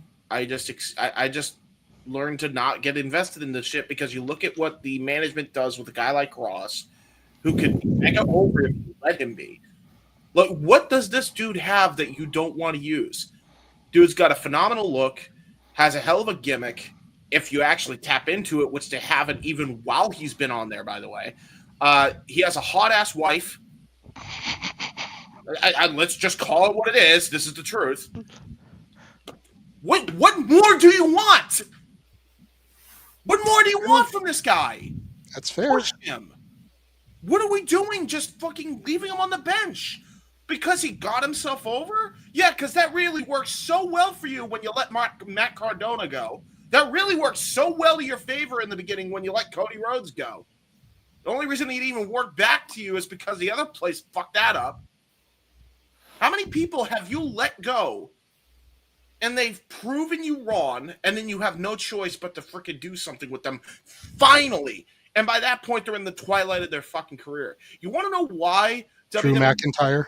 Drew McIntyre is another example. You want to know why people are complaining about the age thing in pro wrestling? And by the way, this is not just a WWE problem. This is an industry-wide problem.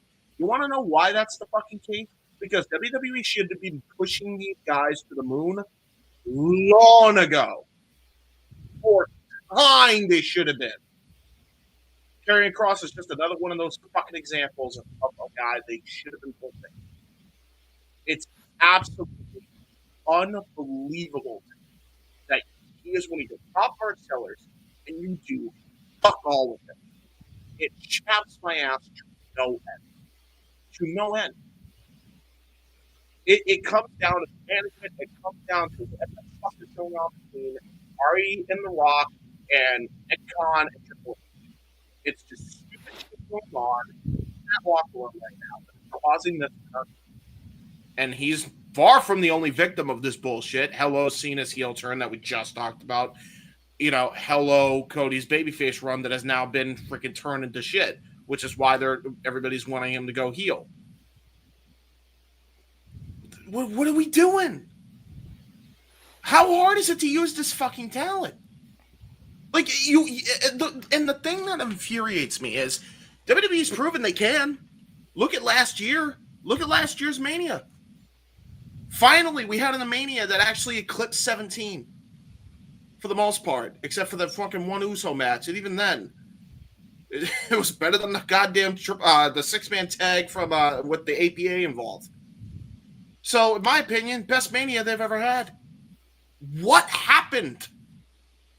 What happened in the last year to where we're at now? Politics. Politics in the fucking locker room, politics in management. Fair enough, James. Nick, I acknowledge you. You've been very patient with your hand up. Go ahead. You want to know what he needs, James? I'll say it. He's got to be Samoan. Yeah. I'll say it. Ash is covering her face because she's laughing. It's true.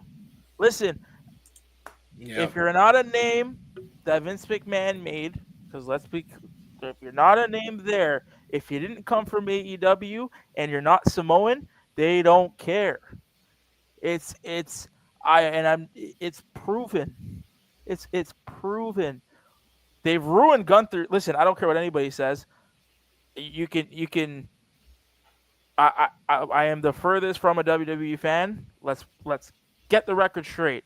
I am an AEW fan. WWE. I don't watch the product, but at the same time, where has Gunther gone? His first World Heavyweight Championship reign was non-existent.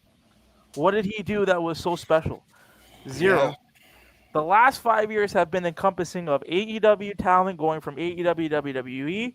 It's been big-time names like a John Cena, Randy Orton, names from the past, or if you're part of the Samoan dynasty, because they probably don't want to hear Rikishi go off on them on Twitter. And it's that guy that's sitting on the board right now. Yep. So it's the hard truth. So you know what? And to be honest, I think Karrion has one foot out the door anyways. Yeah. If they're not doing anything with you, what's the sense in staying? We say it all the time about Tony, and if guys don't want to stay in AEW, well, why is Tony keeping them?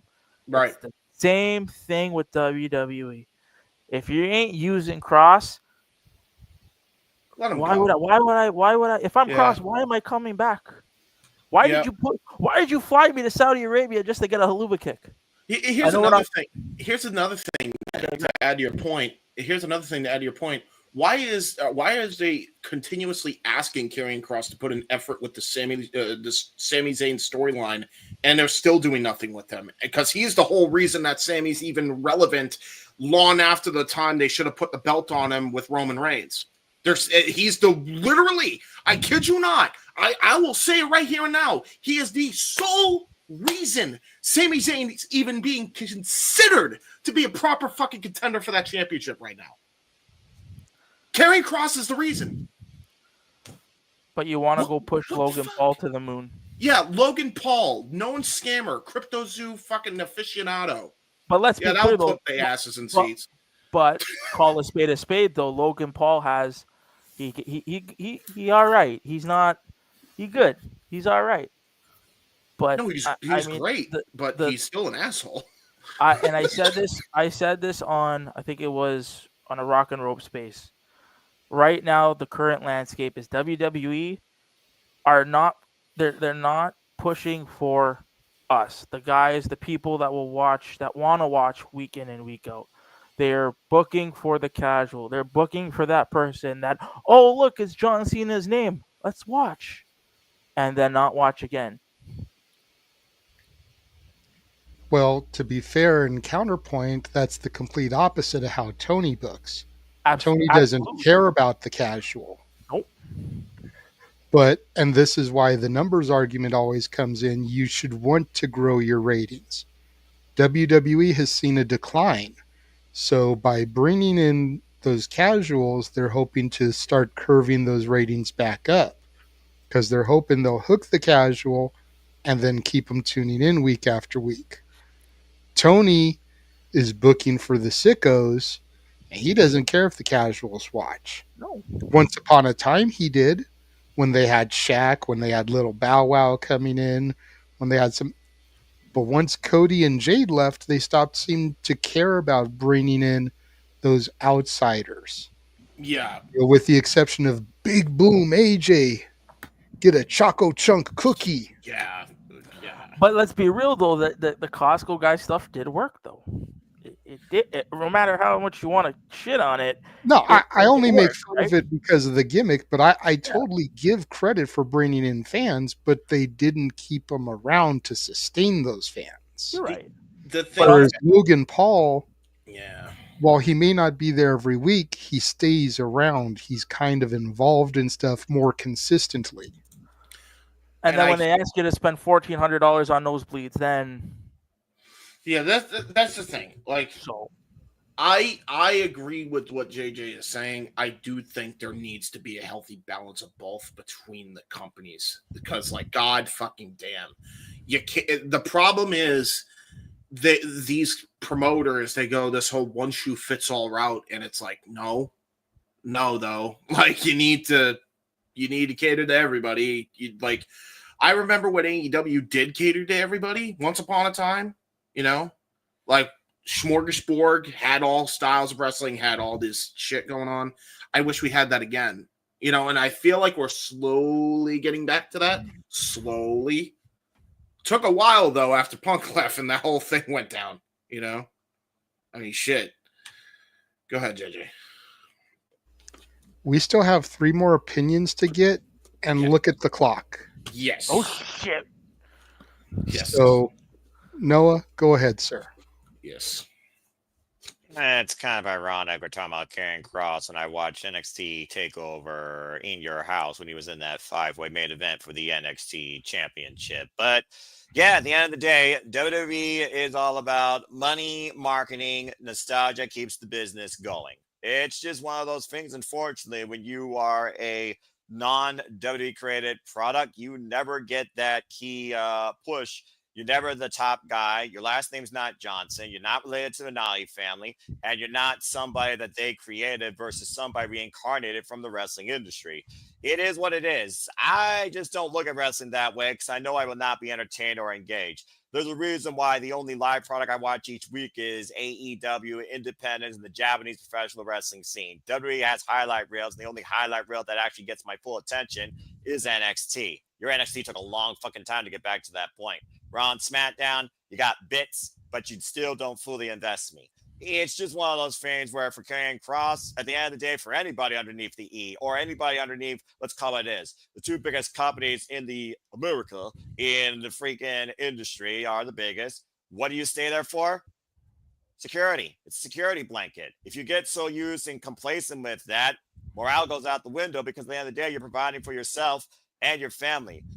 Cora Jade, Atlanta Black, was very outspoken when it came to what she stood for on the Chris Van Vliet show, where she doesn't think about necessarily that anymore. And to Jane's point, when you're outside of that comfort zone, you have to figure out a way to market yourself. You have to figure out a way to keep yourself going and sustain yourself. And whether or not you sustain yourself because you need money or because you love this business or both, I think most people that have been outside the ENAW have proven that. And Atlanta Black right now is definitely a key candidate. I mean, Indy Hartwell, of course, back in TNA now wrestling. Of course, she has 3 different championships. Virtuoso Dion Peraza and GCW, of course, still involved in familiar turf with ROH and also pursuing other avenues outside wrestling, like higher education with a master's degree in history. Kudos to her.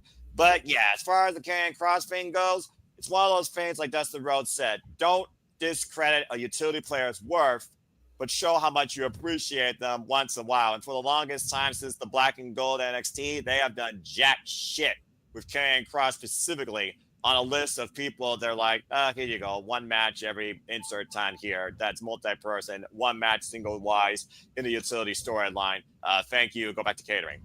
It is what it is in this day and age of the business, where in WWE world, nostalgia sells more than current, future, or wrestlers versus new athletes reincarnated into superstars.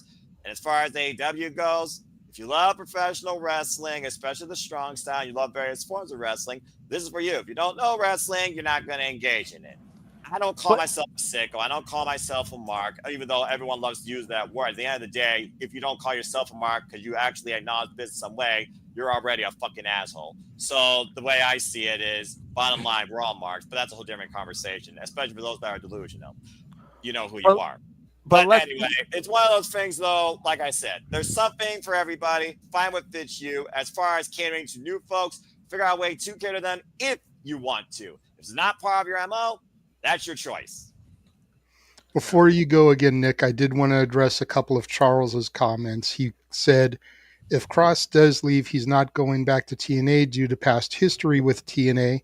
Not sure what that is. Don't know what company would want Kross. I think Kross could make a phenomenal career for him on the indie circuit. Yes, exactly. If you saw the way the crowd responded for him when he went back to FSW for that benefit for Chris Bay, and on Bloodsport, considering that was his home base promotion for years, and he even helped train Chris Bay, I think he would do phenomenally. House of Glory, MLW with the Skyscrapers, get him in there with Tom Pescott, and is it Hammerstone that he's teaming with? No, Dijak. Dijak, Donovan Dijak. Dude, a freaking stable right there. Have a Dijak, Baron Corbin, and Kross. Yep. Dude, that would kill on the indie circuit. Yep. I'm sure he'd be able to get stuff in GCW because of Bloodsport. Yep. He would do fine on the independent circuit. The independent circuit is not what it was pre-pandemic. There's a lot of people making very, very good livings for themselves. Matt Cardona showed it could be done. Cody showed it could be done. And a lot of the people that just recently got released are showing it can be done. Elena Black, Shotzi Blackheart, Priscilla Kelly, they're all heavily booked. Shoot, Shotzi already broke her arm, has her arm in a cast, and she's still making indie dates because she refuses to be sidelined. She said she made more money in like 3 weeks in saw the that, Indies yeah. than a couple of months in WWE. That's Yeah. crazy. And I just also wanted to piggyback on what Noah said about Deonna Purrazzo and her higher education. Has anybody noticed when they watch Raw that they'll show that SNHU commercial, and when they show Deonna, she's always like super far back from the camera. Everybody else is like close up. But when they show Deonna, she's like way the hell back because they don't want to show her on TV. But we have to also point out too, and I'm gonna give the blame to Cross a little bit here. This is his second stint in WWE. You didn't know from the first time this was gonna happen? Yeah, Like, that's fair. come on. Like if I already got let go the first time and they want to bring me back, there's got to be some contingencies here. Can't Well, just coming back. To be fair, though, Nick, to be fair about that, he did come back because the guy who booked him well in NXT Black and Gold, was the head honcho there now, So the management changed. That's why he came back, Like, that's why a lot of them came back. It's yeah. So it is what it is, man. It is what it is. Let's go ahead and go to Stat Boy. I think this could be the end. I really do. To go all the way overseas, to take a haluva kick and all that. This is probably the last gasp. I mean, if they're not going to put him in anything but more backstage vignettes, what's the point? You've wasted his time, you've wasted our time, you've wasted somebody else's time that could be used. It's like I said on Simply Predicting. I mean, when Karrion and Scarlett came in, they had the great gimmick. Here's the hourglass. Your time is up. When the sand runs through, Karrion's coming through for you. And he could pick and choose who he wanted to take out to work his way to the top, and it just didn't happen. So see, but I'll counterpoint you on that because everybody that Karrion has targeted turned heel. It may not have been right away, but a month, 2 months, 3 months down the line, they all turned heel. He's very much being that devil's advocate character that Sean O'Hare tried to be back in the days. Yeah, I will throw this out there from watching today. His tights said, "The devil you know," which I thought was a nice little touch there. So he's having a huge impact in the course of stories, and it's almost never addressed on television. That's why everyone, I think, is watching Sammy so closely right now, because everybody Cross has touched has turned heel. Can Sammy resist? Is he the one true good soul, or will he fall like everybody else has? And if he does conquer that, that's going to make him a major babyface. But at what point does Cross turn around and say, when is it my time? Why am I helping this guy and that guy and that? When does somebody help me? When do I get the respect of being used in a way that I want to be used? Which goes back to your point originally, Nick, the reason how he's not considered to be a part of this top echelon in WWE. Oh, fair enough. Let Stat Boy finish making his point. Yes. Well, to counter what Nick just said, he'll have to go into the crowd and rip someone's sign out of his hands that says "Push Karrion Kross," and he'll go up to the camera and he'll say, "Look, this is what I want. Get it done. Otherwise, I'm out of here." Yeah, so that would be like maybe the final straw, I think. Everybody just see Walter? Oh! He finally got the thing to cast, so he's reacting to the UFC now. There we go. So I thought it was going to be something else, but okay, all right. He might have to snap, and he might have to say, why aren't you guys listening to the crowds and listening to the the podcasters who keep telling to push me. Why aren't you pushing me? Mr. Mike, they already did that after WrestleMania. And what was the response? Did Paul look at the other side with a dumb look on his face and saying, "It's not your time"? Yeah, his response was, "You're gonna get haluva kicked by Sami Zayn at Night of Champions." Well, then maybe he made the wrong choice. Maybe he made. I mean, Because we do all remember. Sorry, but we do all remember that promo that he came out. He was sitting there, wiring, "Is my time." He snapped right after WrestleMania. We remember. Everybody remembers that promo. And I didn't think that was a promo. I thought that was a shoot. I think Even everybody. worse. Even worse. Yeah, exactly. So they just punished him for it. Yeah. Yeah. So They took one look at that and they said, "Oh yeah, really? Here's what you're gonna do. Come here." Yeah. You know what? Ash still needs to go. Go ahead, Ash. Eh? Yeah, I was just mentioning, like what you brought up, JJ. I'm surprised they haven't addressed it, that how everyone Cross came into contact with eventually went to the dark side. Like, they didn't play up with it. That's something they could have worked with. I think Cole mentioned it once, but it's not something that ever gets like beat into our head like they beat other certain statistics in. Yeah. Which I think sucks, because it's a good thing to bring up and remind people, they do a backstage vignette with Cross and Sammy. Then they come back to Cole and Corey there at ringside, and you let them banter back and forth about what they just saw, and let one of them casually mention it. Be like, well, every time Cross has interacted with somebody, they've ended up turning heel down the road. What's going to happen with Sami Zayn? I guess you're going to have to tune in next week and see what happens next. Give it that little cliffhanger feel. Will the dynamic duo be able to escape from the Joker's wrath? Tune in tomorrow, same bad time, same bad channel. What's going to happen next in the Cross and Sami Zayn saga? Tune in next week. Yeah, it's just Will Sammy be able to resist? Yep. Yeah, it's misfortunate that they haven't followed up on it. And you guys brought up another point. Maybe that's probably why they're not pushing Cross, because he might be on his way out the door. And if he's not, at least, even if he's not, then I'm surprised they haven't, I don't think they've done enough for him to build him up as a main event player, but he could work well in the mid card. Like, why don't they have him feud with someone for the mid card titles? At least that's something for him to do. If you don't see him as a main event player, get him a program in the mid card.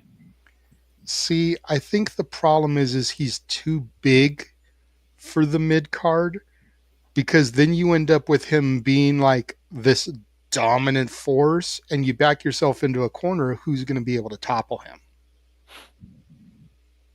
Yeah, that's a good point. You look at the mid-card scene right now, and you've got Solo Sikoa as the U.S. champion, and you've got Dominic Mysterio as the Intercontinental champion. Aside from Judgment Day shenanigans, there's no logical way Dominic Mysterio should be able to beat him. And then once he gets the title, who topples him? You've got to have someone almost as big and bad, who's already in the main event scene, come back down. Yeah. Okay, to Emmanuel's point, Gunther was IC, but he was still using it as a stepping stone to get to the main event picture. Yep. Yep. No one was able to argue me because of his NXT UK run and et cetera, but the main roster fans didn't know that, or may not have known about that. He still needed to be integrated into the society and built to be a main eventer. And having a year-plus long run as the IC champ is what got him to that point. The only thing I can think of right now off the top of my head, if you want to put Cross in with the mid-carders, maybe bring back down Jay, put the IC or the US belt on him and have Karrion go after Jay and put the belt on him. I don't know. You can't do it with Dom and you can't do it with Solo. It won't work. You don't want to do. I just don't know who would be able to defeat him for the IC title without going with someone like an Obafemi. Take the belt off of Dom because he's injured. Put a tournament together. Dom's not injured. They're just storylining that. And if he is injured, he's not as severe as Liv is. It's workaroundable. Go ahead, Walter, man. You brought up this topic. I see your hand up very patiently. I don't think Dom's hurt. I think he just didn't want to go for politic reasons out there, so they used that storyline to get him to escape the match. But first, let me say congratulations to Ilya because he just knocked out Charles Oliveira in 2 minutes. Like, that was freaking crazy. But in terms of this topic, it worked with Bayley. It worked with Becky. Why not bring Cross back to NXT?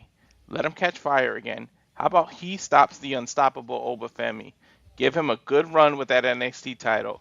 You get everyone behind him. Then you bring him back to the main roster. And now he has huge momentum again. Then you start pushing him towards whatever world title or heavyweight title you have again. But you can bring him back down without it being a downgrade. Like, he was like, you don't want to use it. You can even make it like a power storyline. You guys don't want to use him. Like, start getting pissed off at his GM. You keep not booking me. You not keep using me. I'm going to call Shawn Michaels, and he goes to NXT. He starts getting booked heavily on NXT. He's the one who stops Oba, gets that title, has a good 3, 4, 5 month reign, gets all that momentum, has a hell of a showing in the Royal Rumble, and then when it starts being WrestleMania season, you bring him back to the main roster with all that momentum back. If this makes sense, Walter, and they do exactly what you did, then we have a perfect triple threat match for the world title in 2 years' time with Cross, Walter, and Oba. But you really have enough faith for WWE to do that? I don't. You know, to Walter's point, bringing people down to NXT has been working. Look what it did for Corbin. Look what it did for Finn Balor. Yes, but one of them was released. Okay, but still, I think Corbin is the best example because Corbin, you know, release or not, Corbin was floundering on the main roster. He went down to NXT. He found himself. He kind of reimagined the new version of the Lone Wolf. He got with Braun Breaker, won tag gold, really got Braun ready for that next level to the point where they both got drafted.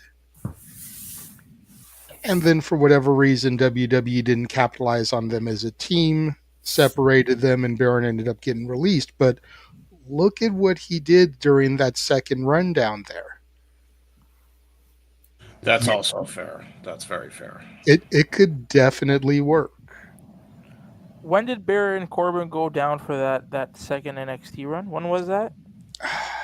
I want to say it was 2023 because he got drafted in 2024 back up and then was released towards the middle of 2024. Yeah. Middle to end of 2024, somewhere in there.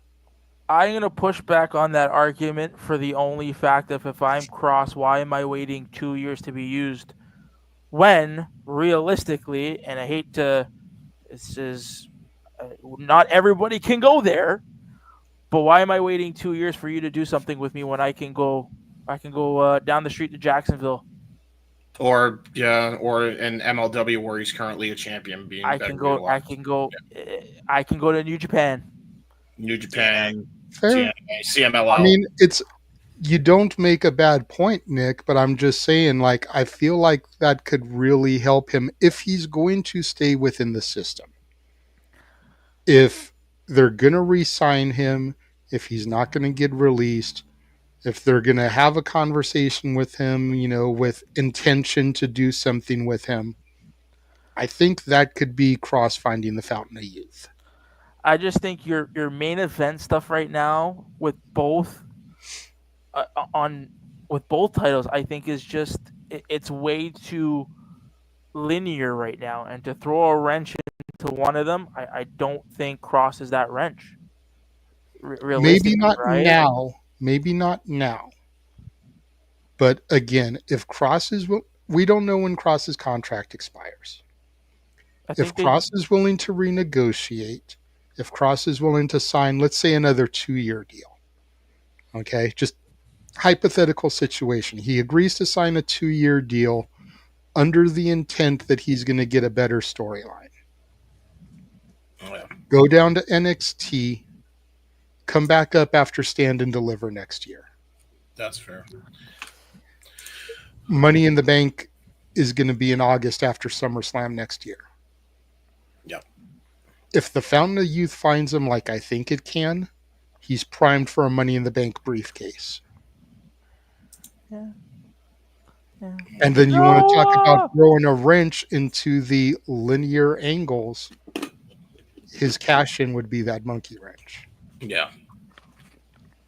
All right. I mean, you got to give him a golden run back in there, NXT. Let him be the Iron Survivor. Let him be the one to stop Oba. Let him be get that momentum, and then when he comes back, he's gonna have so much fire and a renewed sense of accomplishment within himself. And it's gonna come through our TV screens. When somebody's happy with what they're doing, you can see it. It comes off on the TV. Yeah.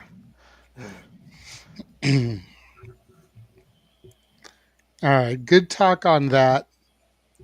I did ask in the private chat Noah to stay through the end of that topic so that we could do the final commercial break, because I do have one more surprise lined up I wanted him to be able to see as well. So we'll go ahead and do that, and then Noah can dip. Thank you, sir, graciously for giving me to the end of the segment. Walter, if you have another conversation point, we can do that after the break and after Noah dips. If not, we can go ahead and start to wrap things up. So I'll let you make that call once we return from this commercial break. And now for a taste of things to come.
¿Qué tal? Feliz cumpleaños, Walter, de parte del reptil más fino y la Yesca. Subscribe to Rage of Wrestling on YouTube.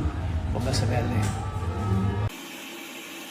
Hey there, it is the center of attention, Brittany Brooks here, to tell you, Walter, happy birthday. I hope you have an awesome day filled with all the sweets you want, whether it's cake, whether it's ice cream, whatever you want. You get all the presents you want, and also that you hit your goal of subscribers. So everybody, make sure you subscribe to Rage of Wrestling on YouTube and get them to 200 subscribers. Let's go!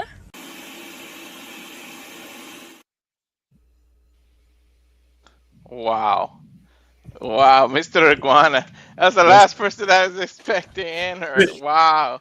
There you go, man. That's freaking awesome. Thank you guys, man. Wow. Yeah, man. That was good shit. That's Wow, that really was.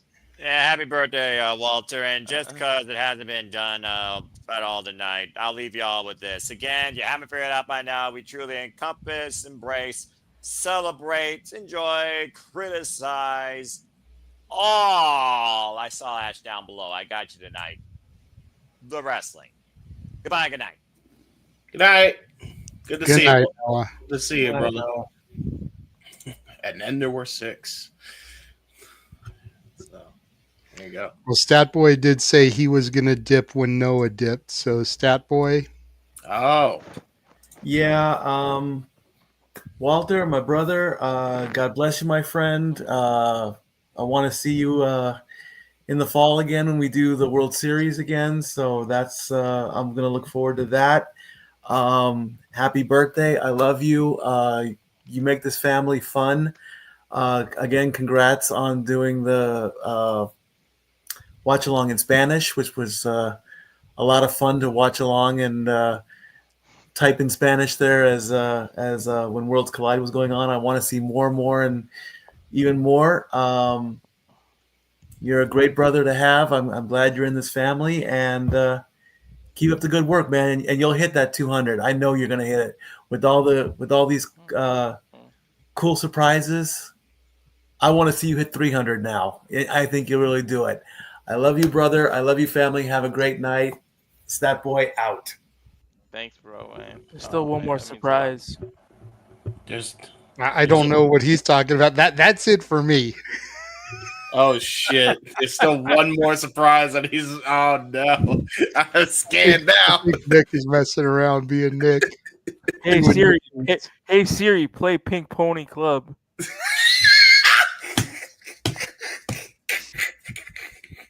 Jesus Christ! There you go. And then But there were yeah, man, just wanted to try and do something, make your day a little bit more special, bro. Thanks, man. I really appreciate it. Yeah, it's harder to think of topics on the fly now, so I think we'll wrap it up now. that fishbowl really getting to you then if you can't think of another topic. No, but that cross one went off for the rail for a while, so I was gonna say we ate up a good chunk of time with that one. yeah. But Got I at mean, least 2 hours. it just popped in my head about the ending. I mean, it worked before. I just hope they can do it. Keeping your employees, well, not employees, they're independent contractors, but keeping them happy. I mean, it's like what you did bringing Truth back. Like you saw how that it brought back the locker room and brings fire into people, and they'll go all out for you. But the more you keep somebody miserable, if anybody's just there for their paycheck or just miserable, it comes off on TV on that, and you can see who's not happy, and it brings down your product. So why even have that happening in the back? Yeah, You're wrong. You ain't wrong, brother. No doubt. Whew. All right. Well, if that is it, then we will go ahead and we will begin the shill portion of the show. You saw him in here a little bit earlier until his internet decided to crap out on him, but follow Jeff across all the social medias, X, Instagram, and Blue Sky _ Jeff Meacham, Facebook and YouTube Jeff Meacham. I do know for a fact he will be back for Disney Karaoke on July 19th. When he will be back before that, I am unsure. We will be having a meeting tomorrow to try to iron out some of the playlists, so make sure you tune in for that. James. You guys can find me on the Facebook at JC Ben Hebert and YouTube, X, and sometimes Instagram at J Hebert Side 95. I'm doing cool and damn teams on the internet. So there's a couple things that I've done. Gary Hebert, second part of the documentary is out right now. It's a documentary on my uncle, who is a coaching legend, who has helped players in the NHL and Olympic hockey. as well as NCAA hockey. So if you want to know about that legendary man, please go watch. Some of the names that are on there are fucking insane. But definitely give that a shout, especially if you're a sports fan, Nick. I got to send that over to you. And also, I did a Let's Play, and it was the final boss of Super Mario Eclipse. It was the road to the final boss. I beat the final boss. It was not easy, but I made it happen. It was a doozy, to say the least. Hell of a stream. We got a lot of people that actually showed up to that stream on the Wrestle Collective Discord, so that's probably where I'll be doing a lot of those streams going forward as far as conversation pieces go while I play games, if I do another Let's Play like that in the future. I do know that if I do another Let's Play, it will actually be on the Wrestle Collective YouTube channel. We are going to try to do a Day of Reckoning mod called Forbidden DOR, which has the triple cage match. So there's a little selling point for you to go check out the Wrestle Collective. Oh, also, we're doing a giveaway for the Wrestle Collective because the merch store is dropping. If you want, go and support those boys because that giveaway is going to be good. Make sure you follow all the social medias and tag 3 friends when a Wrestle Collective space goes live, and that's how you enter. There you go. There you go. I think that's everything. That's just about everything. Follow Noah on X and YouTube at nfoster1916. That's where you can find all the Prediction League stuff, the forums, the community tab on YouTube, his X page. The man truly never sleeps, despite the fact that he dipped out of here so he could go to sleep. He's always running like crazy, doing what Noah do. Mm-hmm. Indeed. Ash. You can find me on X, the app formerly known as Twitter, at ShadowBadAsh. And don't be a dickhead. Subscribe to my YouTube channel, Batty for Wrestling. Do it. She cool. She's nice. She's our Canadian friend. There you go. Nick, go ahead and tell people where they can find you. You cannot find me because I don't want to be found. You can. No, I kid. You guys can find me on all the spaces, usually on there. Nick's Subway order. That's too long to even.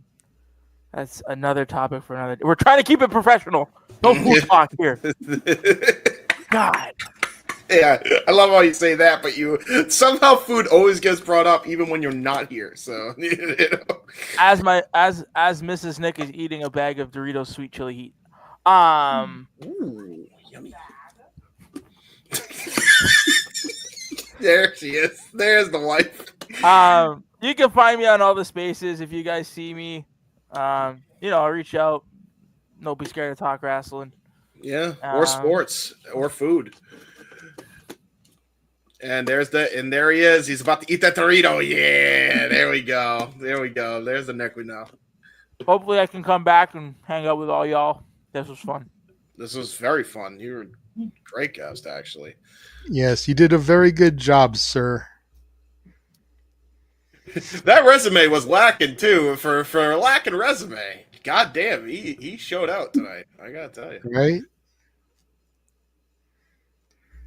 All right. We'll leave the man of the hour to be last.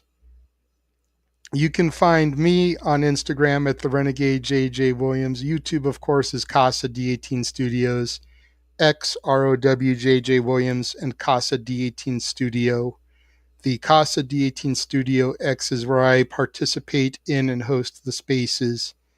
So make sure you join and tune in there because that is where we have wrestling conversation all week long. And then I usually take some of the best conversations there and bring them to the Shenanigans. So, and last but not least, Birthday Boy. Yeah, well, first of all, Marvel, if you don't cast Jade as Storm in an upcoming X-Men movie, you don't know what the hell you're doing, and you don't know how to cast people. But anyway, True. This is true. thank you guys for a great birthday. That legit surprises. That's freaking cool and awesome. Something I'll never forget. And last birthday in Connecticut. So, because 3 weeks, I'll be joining, as Noah says, California.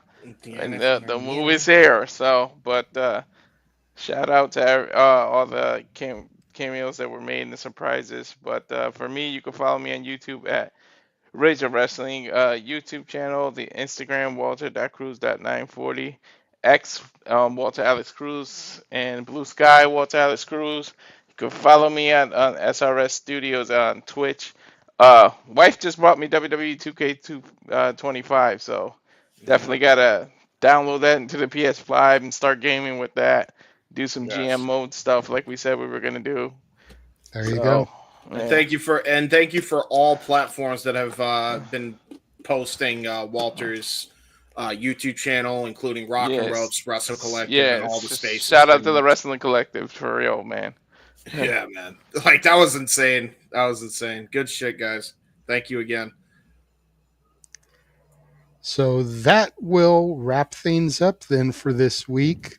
Just a little over 2 hours. There you go. Not too bad. So thank you to everybody that joined, that participated. Thank you to Emmanuel for the super chat. Thank you to Nick for making your debut here. Shout out to Jeff, DJ, Statboy, all of whom were here earlier.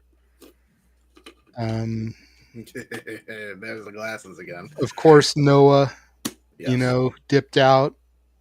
Our tired, hardworking man. The other MVP of the SRS. Mm-hmm.